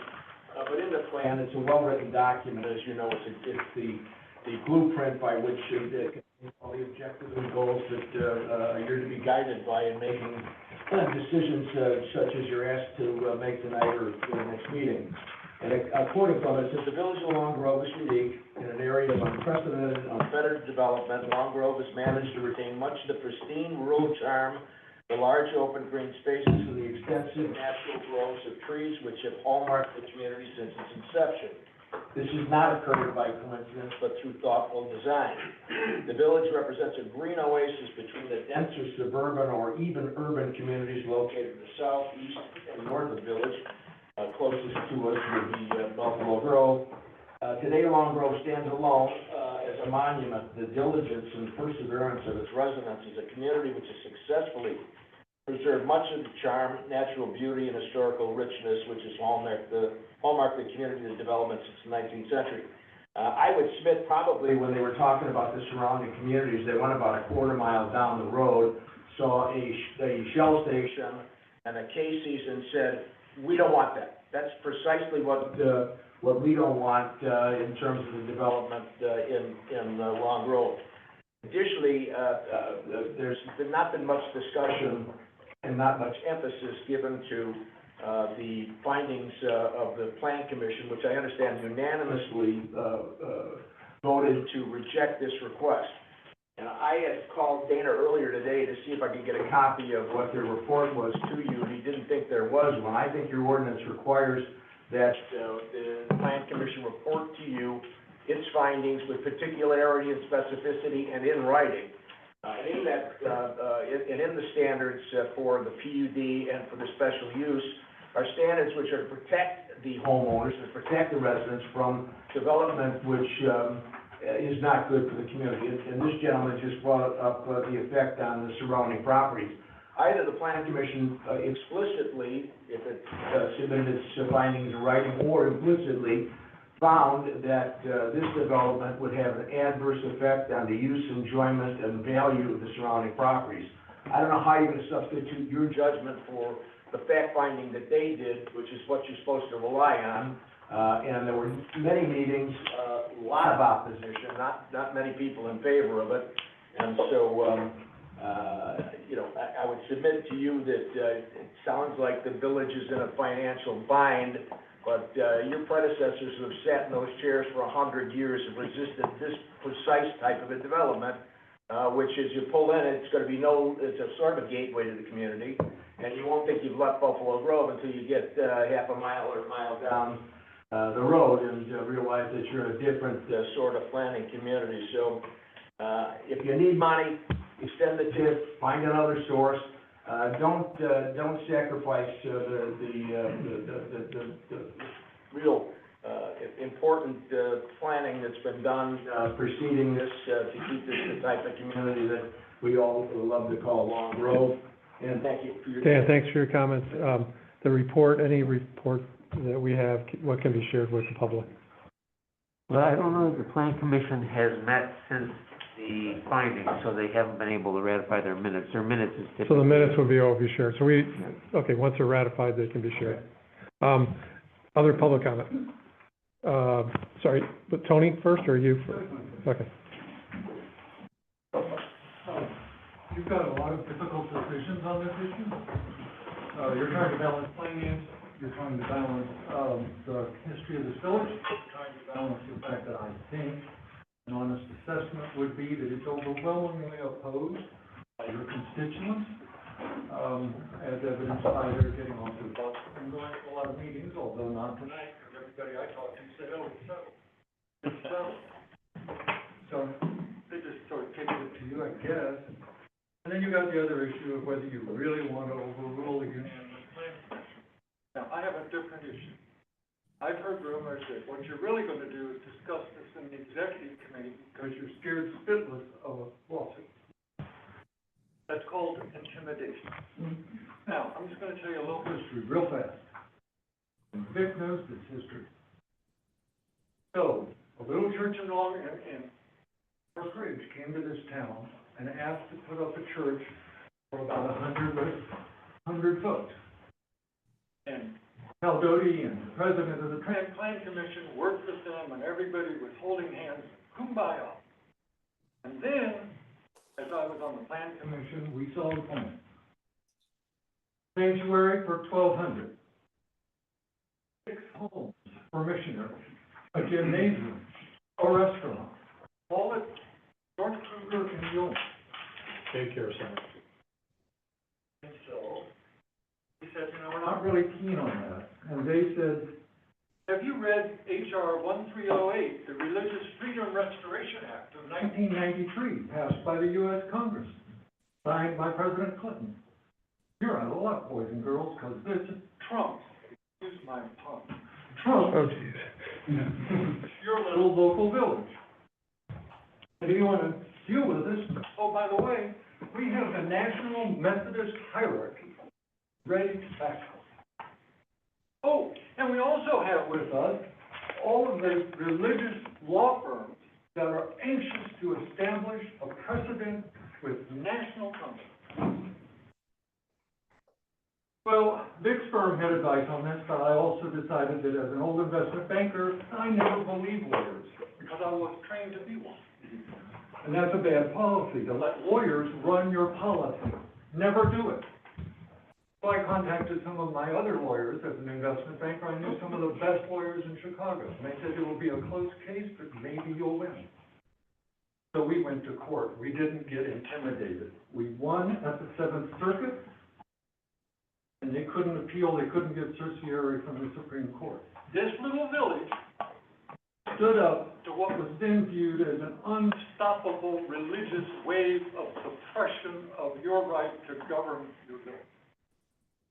All I'm gonna say is you have to make this decision on the merits and what your village wants and what the record says, not on what someone steers you into by saying, oh, you'll get sued and you'll lose. Thank you for your comments, Tony. Next. Jack Moore, 32-8 West Dover. I have a few other small topics. I'll start with the most minor of all of them. The retention pond. Who's going to be responsible for mosquito abatement? But that's a wet bottom. It's always wet. It's not moving. There's going to be a ton of mosquitoes there. I think our Clark contract covers that, doesn't it? I think there'll be an aerator. Yeah, there'll be an aerator, but no, you still have to manage it. We contract with Clark Mosquito Abatement. So that's us, not them. No, they will be responsible for the maintenance of that. We have regulations in our village about standing water, and if they're, failing to have adequate aeration, then that would likely run afoul of our ordinance, and that would be the kicker to make them do other activities. Just wanted Yeah. to check that has been. Oh, but no, doesn't our, no, never mind. No, ours is for our public water. In the Okay. meeting notes for today, I've written proposal to accept proposal. In the accept proposal, there is a clause around lighting after close and the level of that lighting. That clause is written with the biggest worst loophole in it ever, in close. It also only applies if we actually enforce them closing. Having hours of closing, like that anyhow. But please, if you need to know more about what I think that will be, contact me. I wrote all of your letters. So you have that information. The other question I have is around the fuel pump account. I don't think we got your letter You didn't yesterday. get your letter yet. I did not say anything. I CC'd all of you from the email that's written in the newsletter. Can you get it to Village Manager Sparkman, Yeah. and then he'll disseminate it? Thank you. I have never had to wait at a gas station around. None of them. There are always open pumps. Why do we need 16 fueling spots? Take that down to 6. Make the canopy smaller, reduce the light footprint that way. We do not need that many fueling spots.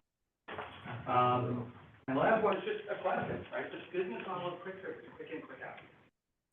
Almost every location that I looked at is within a quarter mile of a divided highway. Every single one. That's for this proposal. 2 miles, 3 miles from the divided 53, and even further from the Trinity. How does our location fit their model, other than trying to resell our model? Right, they're taking, buying our land, adding value to that land, and reselling that. If they don't resell that, we don't get any sit down. So, back to your note on unsold lot, if they buy this, and they can't get anybody to buy it, we're not making any money. Thank you. Thank you for your comment. Other public comment? I'd like Frank? to address the board. My name is Frank Carcazes. I represent the family that owns this property. We've owned this property since the early 1970s. It was originally meant for a medical facility. My father was a physician. Since then, we've had many developers interested in the property, including the Sunset Grocery Store. In this case, Sunset moved to their current location because they were unable to get IDOT approval to change the three-way street to a four-way light. Other developers were given assurances from the village board and management and spent a lot of time and money, and a lot of money preparing their concept, only to be shot down by the village.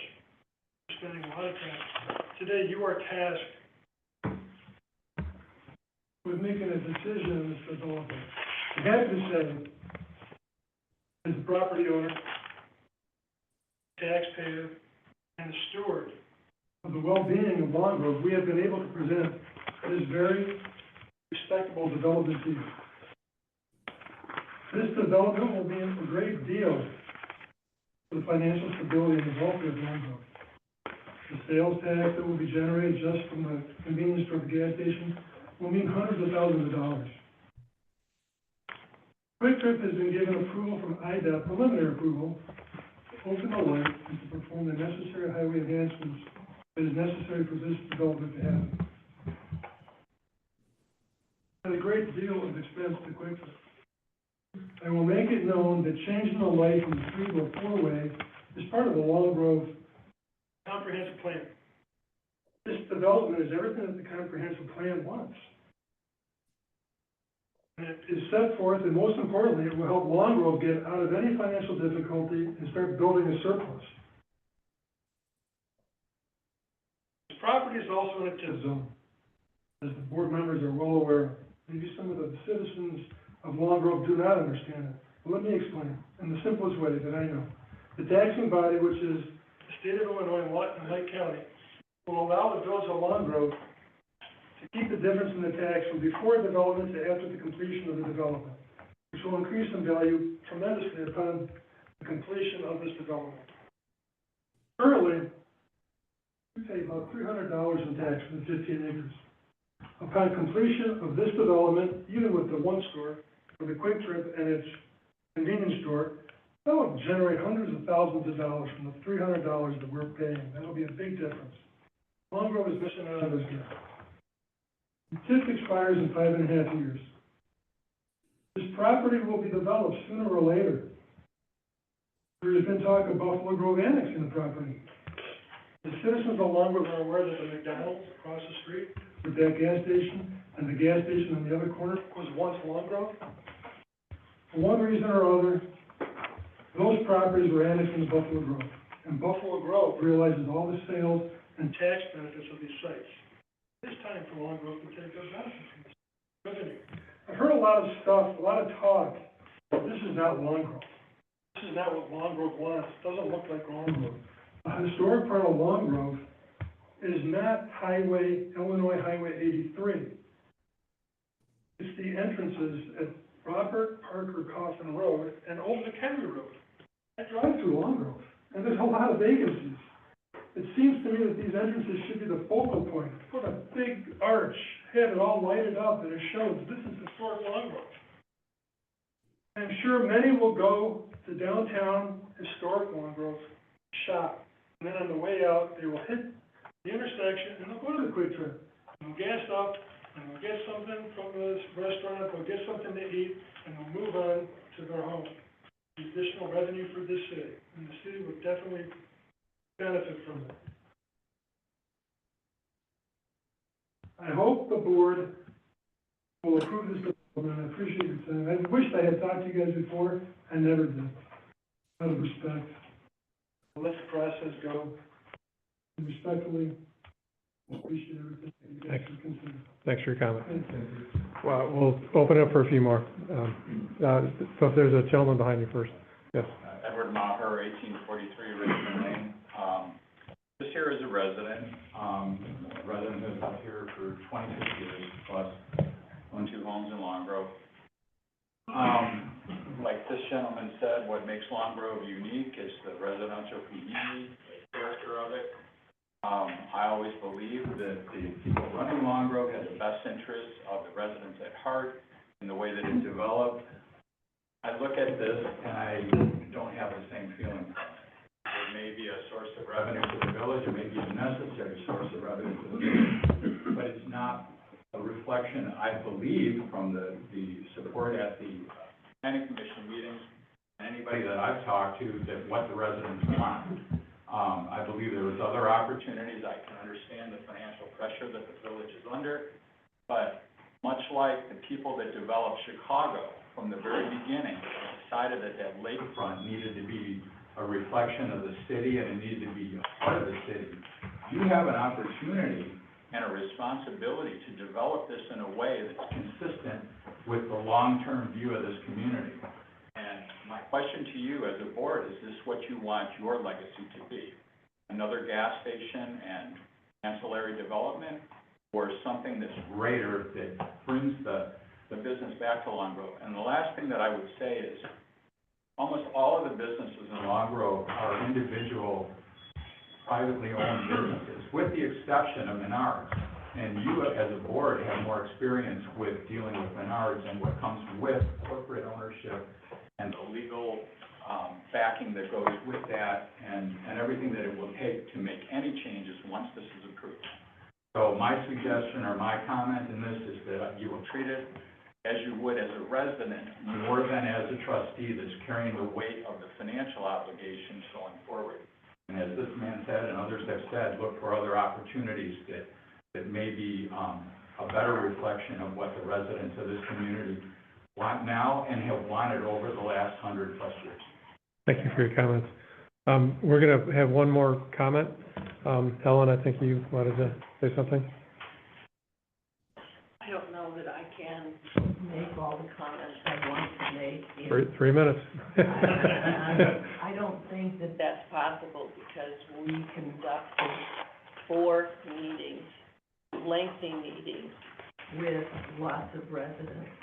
And we applied the zoning code to exactly what we were required to do. And I bring before you that I haven't heard much talk of what the zoning code requires. I have heard that we have a huge divide.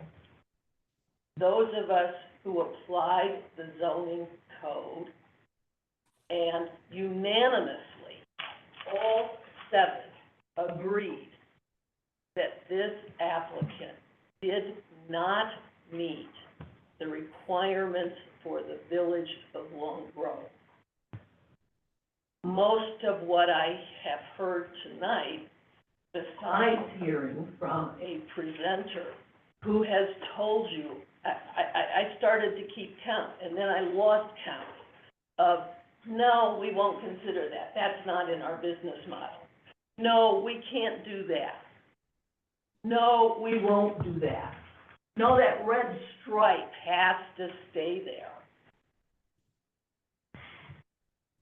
They've told you how they're going to treat it. Rita asked a very good question.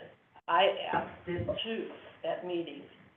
5 Illinois locations, many empty lots. Do you want another Menards? Because that is what you will get. Those land has been for sale for a while. We looked to what is in the public concern. This is not in the public concern. A half a block down, 2 gas stations already. We don't need another one, other than you want the tax money. Now, I understand that there are financial concerns, but that is not what we as a commission are asked to do. Look at the zoning code. Look at what it starts out as. It starts out requiring us to look to the public good. What is it that makes us Long Grove? And unanimously, all 7 members would not be cowed. And they said, this doesn't meet the standards. There are things that you could look at to hear every single question and every single thing that happened at those meetings. I don't have control of them. Thank you for your comments. Appreciate it. All right, I'm not done, well, by any means. you're out of time. Yep. I am here that you guys haven't gotten the notes from the plan commission. We don't have the meeting minutes yet. We don't have the meeting notes from the very final meeting. Okay. So they had It's 4. responsible for you to be making a vote tonight without the recommendation from the committee that you asked to analyze. We don't know what we're gonna do tonight yet, that's what we're gonna talk about next. Okay, I'm just saying, I don't Yeah. think it is responsible for you to take a vote until you have read their recommendation. The meeting minutes at that meeting were in the hands of the staff. They were not in the hands of any member of the commission. All right, So it is up to the staff to present that. yeah, we're gonna conclude the public comment here at this point, and we'll turn it back to the board. I don't know if we want to continue this, at this point tonight. You tell me where the board wants to go. I'd like to hear from Kent and Chris. I had a question for Karen. Do we have a floor plan for the building? There's one in our presentation. All right, is there one in my presentation, in my Yeah. packet, or not? Yeah, Did I miss it? I went through it at one point over the weekend. Oh, okay, let's see it. So what's basically the floor plan? Is it, and what's it basically, just to start with? Yeah, so, 300 square feet, it's got, so as you walk into the door, you walk straight in, you walk in from the left side to the right side is gonna be the check stand, and face in the middle of the store, as you're looking at the check stand, behind the check stand is gonna be the kitchen. To the right-hand side is gonna be, like your energy drinks, your waters, Gatorade, stuff like that. Rack, shelf with chips, some roller grill items. And then closer to the entrance of the door, you're gonna have, your Frozzoni machines. I think we've got 20 flavors. And then we've got our, machine, like our soda machine as well, over there. And then as you come in, the main store on the left is gonna be your coffee side. So we've got our hot and cold brew bar, we've got fresh ground coffee, and then we also have our teas. We have, and it's broken down by an area with, kind of like your coffee type snack stuff. Okay, that's a little too detailed, yeah. Kitchen stuff in back. I get it. Now, is kiosk order kitchen stuff like the one outside of Tulsa, I assume, where you got the kitchen order and... Yeah, you got the big screen that Right, you can go over. okay, so you got that little kitchenette in the back and all that, okay. Yes. Now, is there an eating place in there? Are there seats? There are no seats, within the building. We do have, seating outside the building. It's permanent seating, it's ADA accessible with, metal, seating table, but nothing inside restaurant style. Okay, because in the narrative, okay, so we read like 35 documents, and I missed the floor plan, sorry about that. The narrative is, it's a gathering place for Long Grove. That was part of the narrative. Describe that for me. How does somebody from Long Grove gather there? Thank you. Yep, so whenever we first brought this in, and we've worked with staff, to bring about more of a walkability standpoint for our development, so. Okay. We added in, the different colored brick on the roadway for like the crosswalk, throughout the development and throughout the whole roadway in the development. We also added the pergola, there for if people wanted to go in and eat nice outside, you can go to the pergola. That's 3 months out of the year, but okay, I get it. Yeah. But we also beautified the area around the pergola, making it somewhere where people would like to go and sit down whenever it is nice outside. All right, sustainability-wise, getting back to Bill's line of thought, how many yards of trash does this facility generate on average, including the stuff that's carried off-site? Like, if I buy my big old Slurpee cup or your Freezy cup or whatever, how many yards of trash would this site generate? And how much of that is recyclable, truly recyclable, like clean? How much of that is compostable, and how much of that is solid landfill? Those are very good questions. I can get back to you on the exact numbers for those. What I can say is we do multiple shift walks, throughout our shift, so throughout the entire day. Each one of our managers does a walkthrough from, proper, like, curb line to curb line for our property. That's also why we're adding in the fencing. It helps to contain the trash where our employees can go and pick that up. Prevents it from going into, other lots. And it's part of we do a check every 30 minutes. It's part of our 30-minute checks, to check the parking lot, make sure that there's no trash out there. No, I appreciate that. I saw your document on the sustainability portion of the organization.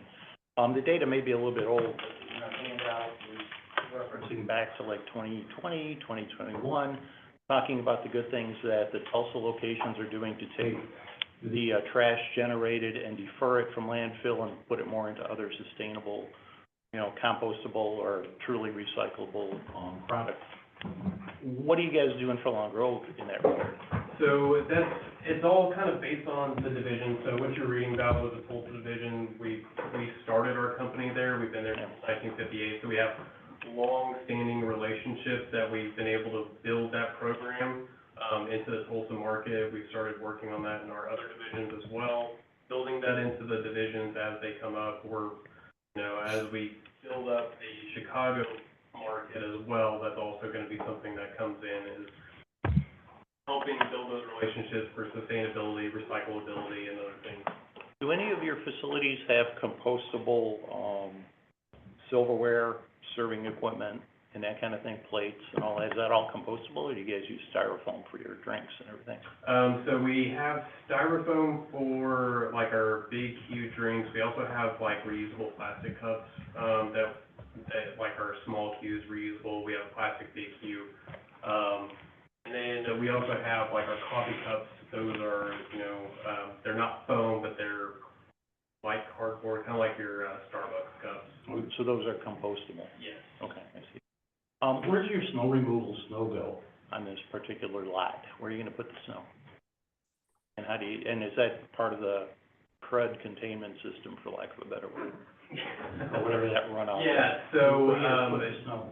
Yeah, so the filters that we talked about earlier today would filter out the additional impediments that would come in through the snow filtration as it melts.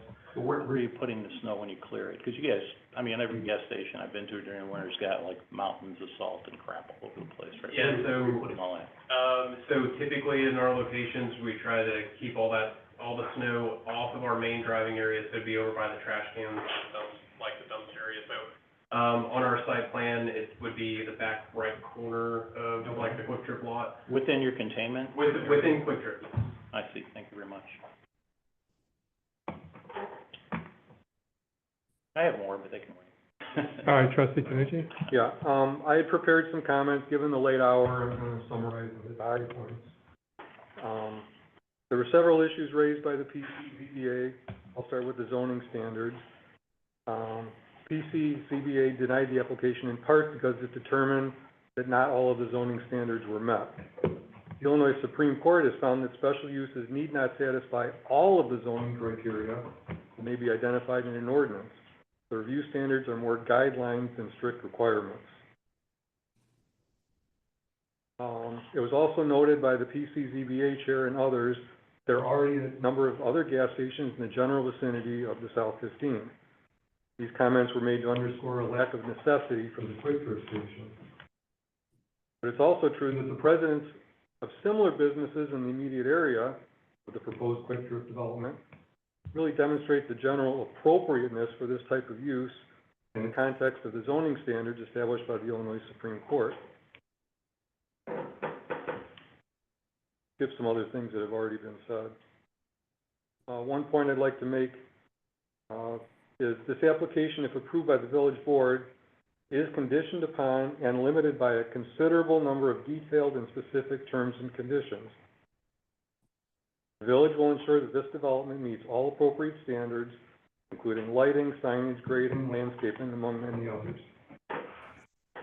So in conclusion, for the reasons I've stated, I am supporting the Quick Trip application that's before the village board tonight. Thank you. All right, so it's 9:30. So I can, go around the horn here and see if anyone's in a spot. Do you wanna, make a motion, or do you wanna continue this, or I'm looking at you, Trustee O'Connor? I would like responses to the questions that You would like responses to the questions you asked? Okay. where the CEO is gonna say yes. What the CEO says yes to your questions, okay. Trustee Kritzmeyer? I'd like to, I love and respect Rita, like personally and as a colleague. I don't 100% agree with all of the things that you said, Rita, so I just, questions versus, these have to happen. I think, yes, I was specifically recruited to help run Point on Finances 8 years ago. And we're transferring that to the more appropriate governance level, which is, that's now a staff kind of thing, but that says, a lot of the stuff on the finance. This property is our top priority to get developed and has been almost my entire tenure here. So we've looked at different, you probably know more than me, the interest you have or haven't had in this property, but the ones that have come to our table have been, this is the most commercial. They have been more, multifamily housing, and we have always, as part of the TIF, envisioned this as something that would be sales tax generating, appropriate to Long Grove, okay? So yes, and I think also, I've asked a bunch of questions appearance-wise, that's important to me. A lot of the stuff, I'm gonna read the stuff on property values, but I will just say, I am literally in the backyard of this, and I think that it's the top priority to be developed. And that's not a mystery on all of this, but it does need to be appropriate. This action since it's action so differently, since it's action. Background there for Trustee Jamil. Okay. So I think that they have shown an amazing amount of flexibility. Does that mean we roll down like a rug? No.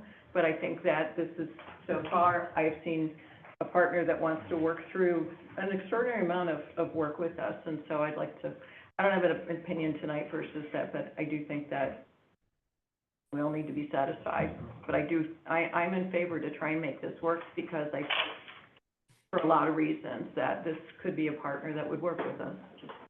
Thank you for that. Trustee Borowski, you're on the spot.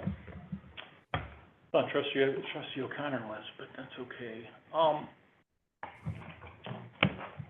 I hate trying to be King Solomon. This is a real tough one.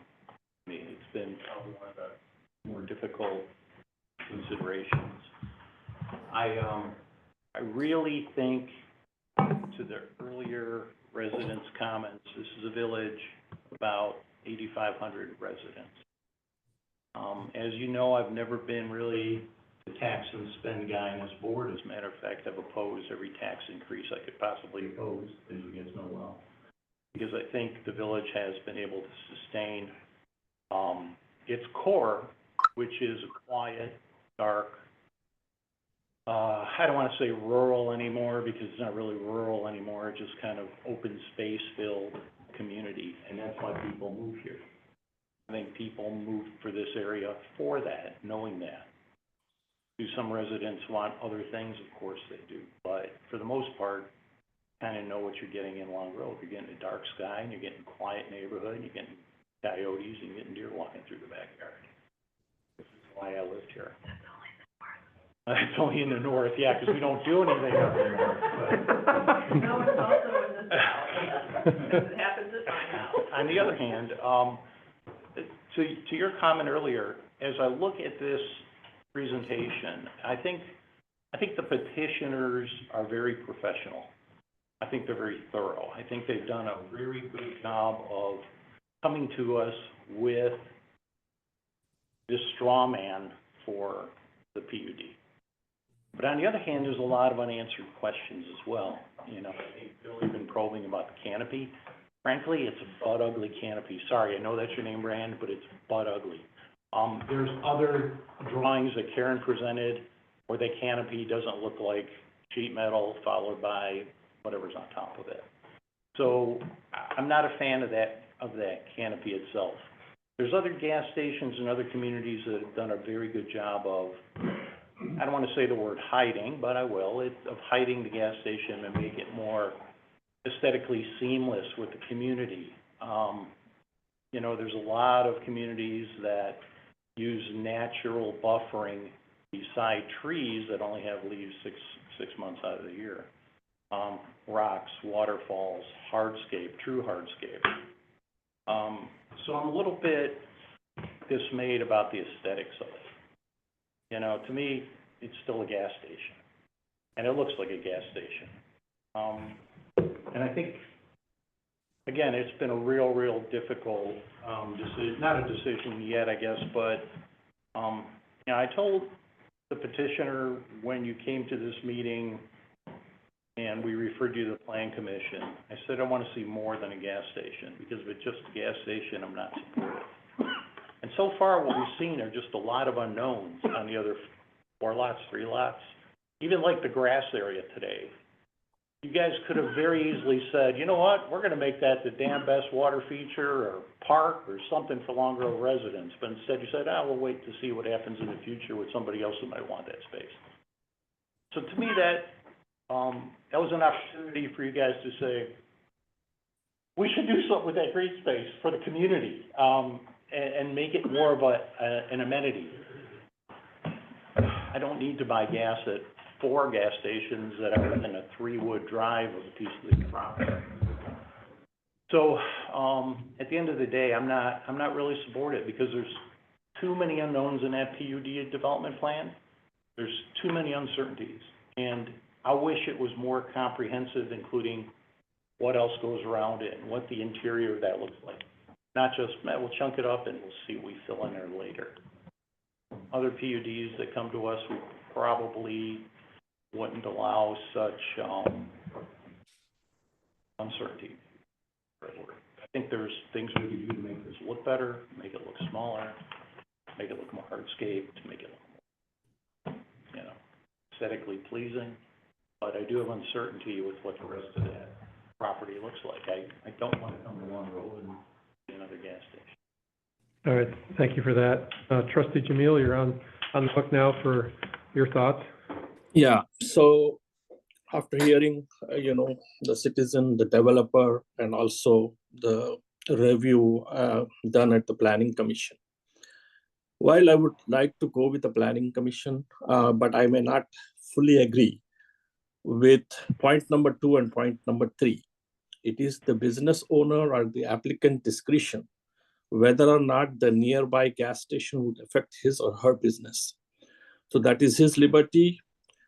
So the Planning Commission recommendation number 2, whether that is necessary for the public convenience at that location, I think that has to be the applicant's decision. So I may not agree with that. And the third one, as previously pointed by either the trustee, I don't remember, but if we end up approving it, it has to comply with the village, standards set forth before. So point number 2 and point number 3, I may not agree with the Planning Commission. So my stance would be to refer back to the Planning Commission to see and get an opinion from them, while respecting their unanimous decision, why the applicant did not demonstrate full compliance with the reviewed standards. While Kent Tennessee already pointed out that those are just the general guidelines. So if the applicant can work with the Planning Commission, if they have time frame, we can set up and come back to continue to hear from the developer the unanswered questions by some of the trustees. I am more in favor of that.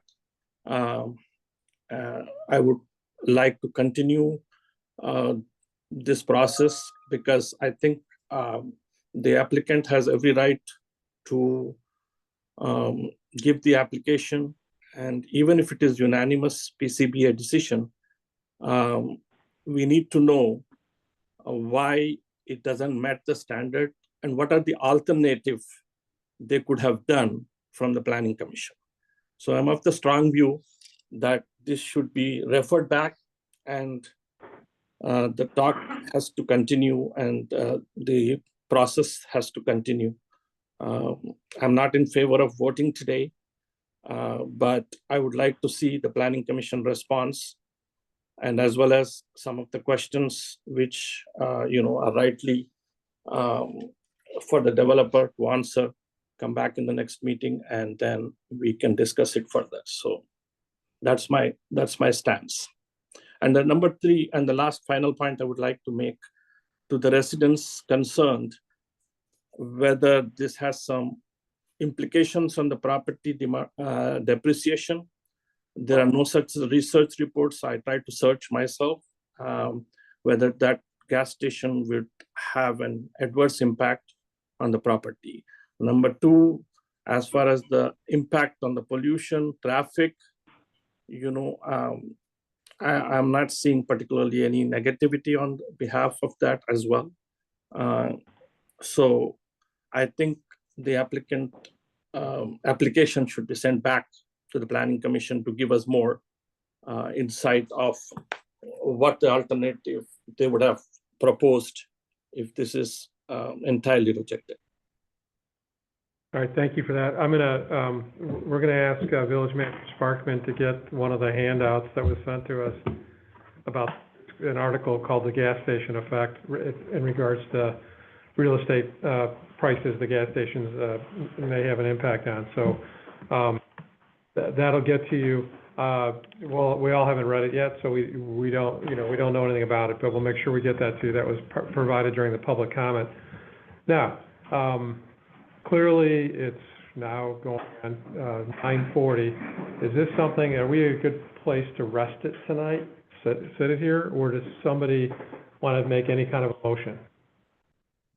I'd like answers to my, You want answers to your questions? You'd want to continue this? You want to continue it? Will the answers to your questions influence your final decision? Yeah, they're important. They're important to the, I think they're important to the residents. And I feel that,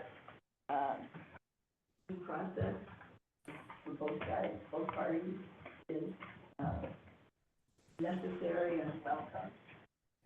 I'm looking for more information. This is the first time in all these years that property's been on the market that IDOT has agreed to a curb cut.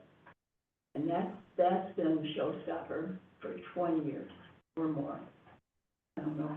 What is the concern about the curb cut? Well, it's the first time IDOT has said that they would consider a curb cut for that property. And that has been the stumbling block for a lot of people over the 20 years. They couldn't get the curb cut. So now that that's available, that's a big deal. It's a really big deal. for this property and for the property owner. This is on the table now, and I think that everybody deserves to be heard. I would like answers to my questions. Go ahead, Skylar, can we? I just want to make it very clear that the IDOT hasn't approved that curb cut for anything that comes in there.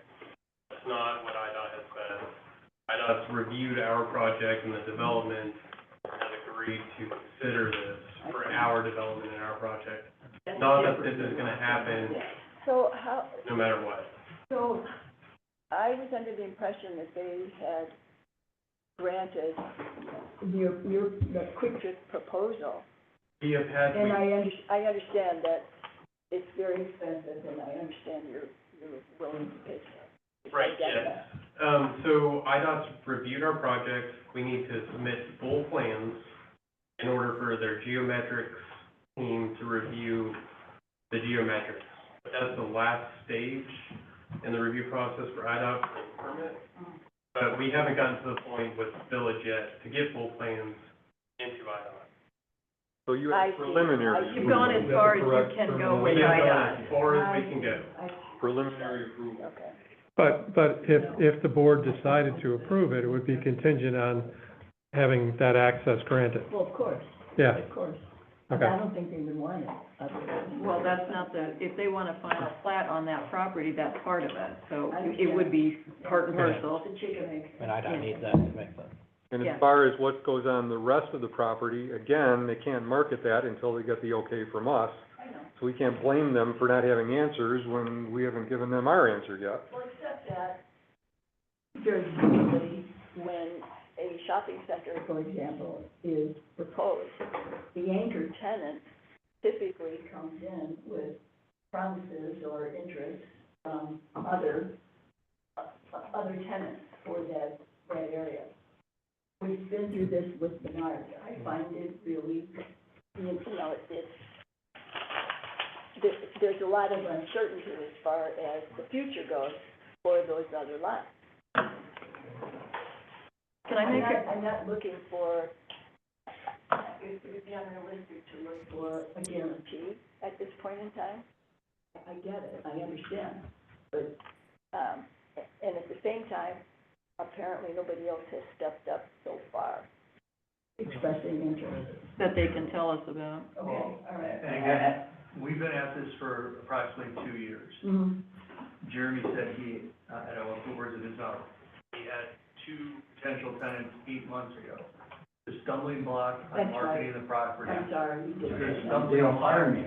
If there was nobody, we'd have a question, but the fact that we've had this process in front of us, and there's been a very difficult process to get it back to the village board, hasn't given tenants, future users, tenants, an opportunity or a real opportunity to move forward. I agree. The further we can get along with the entitlement process, the better chance we are of finding a long-term partner for the remaining development lots. I understand. Oh, okay, we're gonna lose Dr. Jamil, Okay. because he's gotta get out of the clinic that he's at right now. Sorry, guys, 'cause he was my clinic is gonna be locked, so I have to disconnect. I have made my points. I think, I will watch the recording later if that is okay with you all. I have to excuse myself. So I don't think we clearly have a consensus one way or the other at this point. You tell me if I'm wrong. You wanna wait, If we continue this, do we have to have another public comment period for it? we do have to have public comment. We did try to limit it. Long?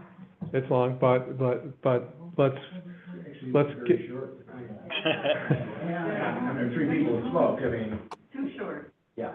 so, but we tried to keep it orderly tonight and did allow feedback, so, if you're okay with it, I think we should continue it. So are you okay with continuing it?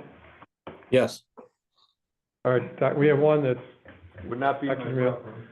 Trustee So, Jamil, One quick question to the developer is about the points made in the PCBA, if he can answer us in the next next meeting or whatever he feels comfortable is, how does he think that the comments made from the public, whether or not this gas station is necessary at that place, vis-a-vis the nearest places where the other gas stations are.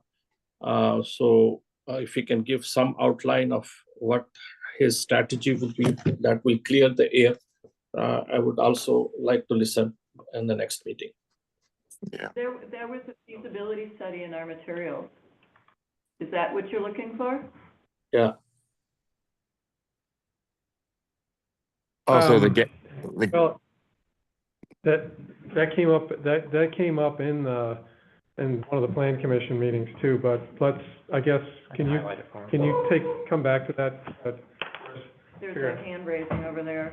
Yeah. I just wanted to make sure it was clear that the feasibility study was included in Yes, the middle. it was. Our application spoke to all of the criteria. We also spent quite a bit of time debating the definition of need in the context of zoning versus absolute. So I know Yes. it's late, I can give you like a 2-minute one. Just it'll highlight it? All right, we're good. Yeah, it's there. We're good. Yeah, we read Good. it. And we listened to that too, through some of the I public would hearings. point out also, so,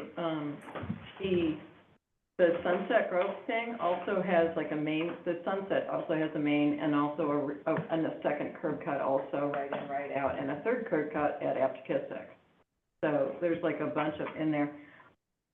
This is maybe, again, I'm not a land planner either, but I think of that where it's a lot easier to navigate versus where the Bolero that is now the Clove, like that, had few entrances and exits. It was a nightmare. Nobody ever, I don't know if anybody remembers when there was a grocery store there. Nobody went there because you couldn't get in and you couldn't get out. You're right. You know? All right, so we have somebody that is not ready to make a decision tonight. Hold that thought. You're kind of leaning towards no based on what you saw. You're yes. We don't have a majority here. We don't have enough votes either way, so I think we have to continue this. Yeah. And Dr. Jamil has to leave, so, I think if you're okay with that, we're gonna continue it. To the next meeting, I presume, which is, 22nd? 22nd. Do we need a motion for that? Or we're just gonna continue it? I think you can just determine it's continued. It's gonna be continued, because we don't have enough votes to go either way. And No. Rita wants questions. Yes. Yeah, Rita wants her questions answered. And then, so we're gonna continue it. There was a question back there. I just want to make a comment that. Thank you guys, sorry about the. Thank you, yeah, no Dr. problem. Jamil? Thanks for making it. Yeah, Dr. Jamil, the actual article that I gave to you about the gas station effect is by Locate Alpha. It is online. Okay. I'll make sure I send it to you. We're gonna get it to him. Don't worry. Thank you. Great, thank you. Good. Quick, So Sunset Foods was come on the South 15 land, and at that point, IDOT did allow 2 write-ins and 2 write-outs from that curb to have access onto the land. So right now, there's 1 write-in and 1 write-out on the property. I'm not sure I'm following what you're trying to tell us. Well, you're talking about the write-in and the write-out access only off of, Old City. If I might, I think I, understand what you're saying, is that originally it was supposed to be 2 write-ins and write-outs for Sunset. Now it's a full interchange at the south and a write-in, write-out. So this is not different than the original configuration, other than it's a more complete access on the south. Yeah. I believe that's, Yes. yes. Okay. Yeah, and we now have like possibility. Gotcha. okay, so we're gonna, continue, and, let's move on. It can be really brief. There's a few more items on the agenda. The village engineer's report. Long-winded tonight. Please not. Actually, printed that one out.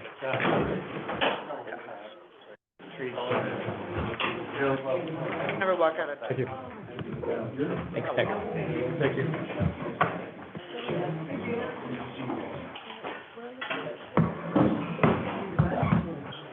Just keep going. Okay. Just keep going. I was just gonna highlight one item tonight, is the, county's, project on Arlington Heights Road.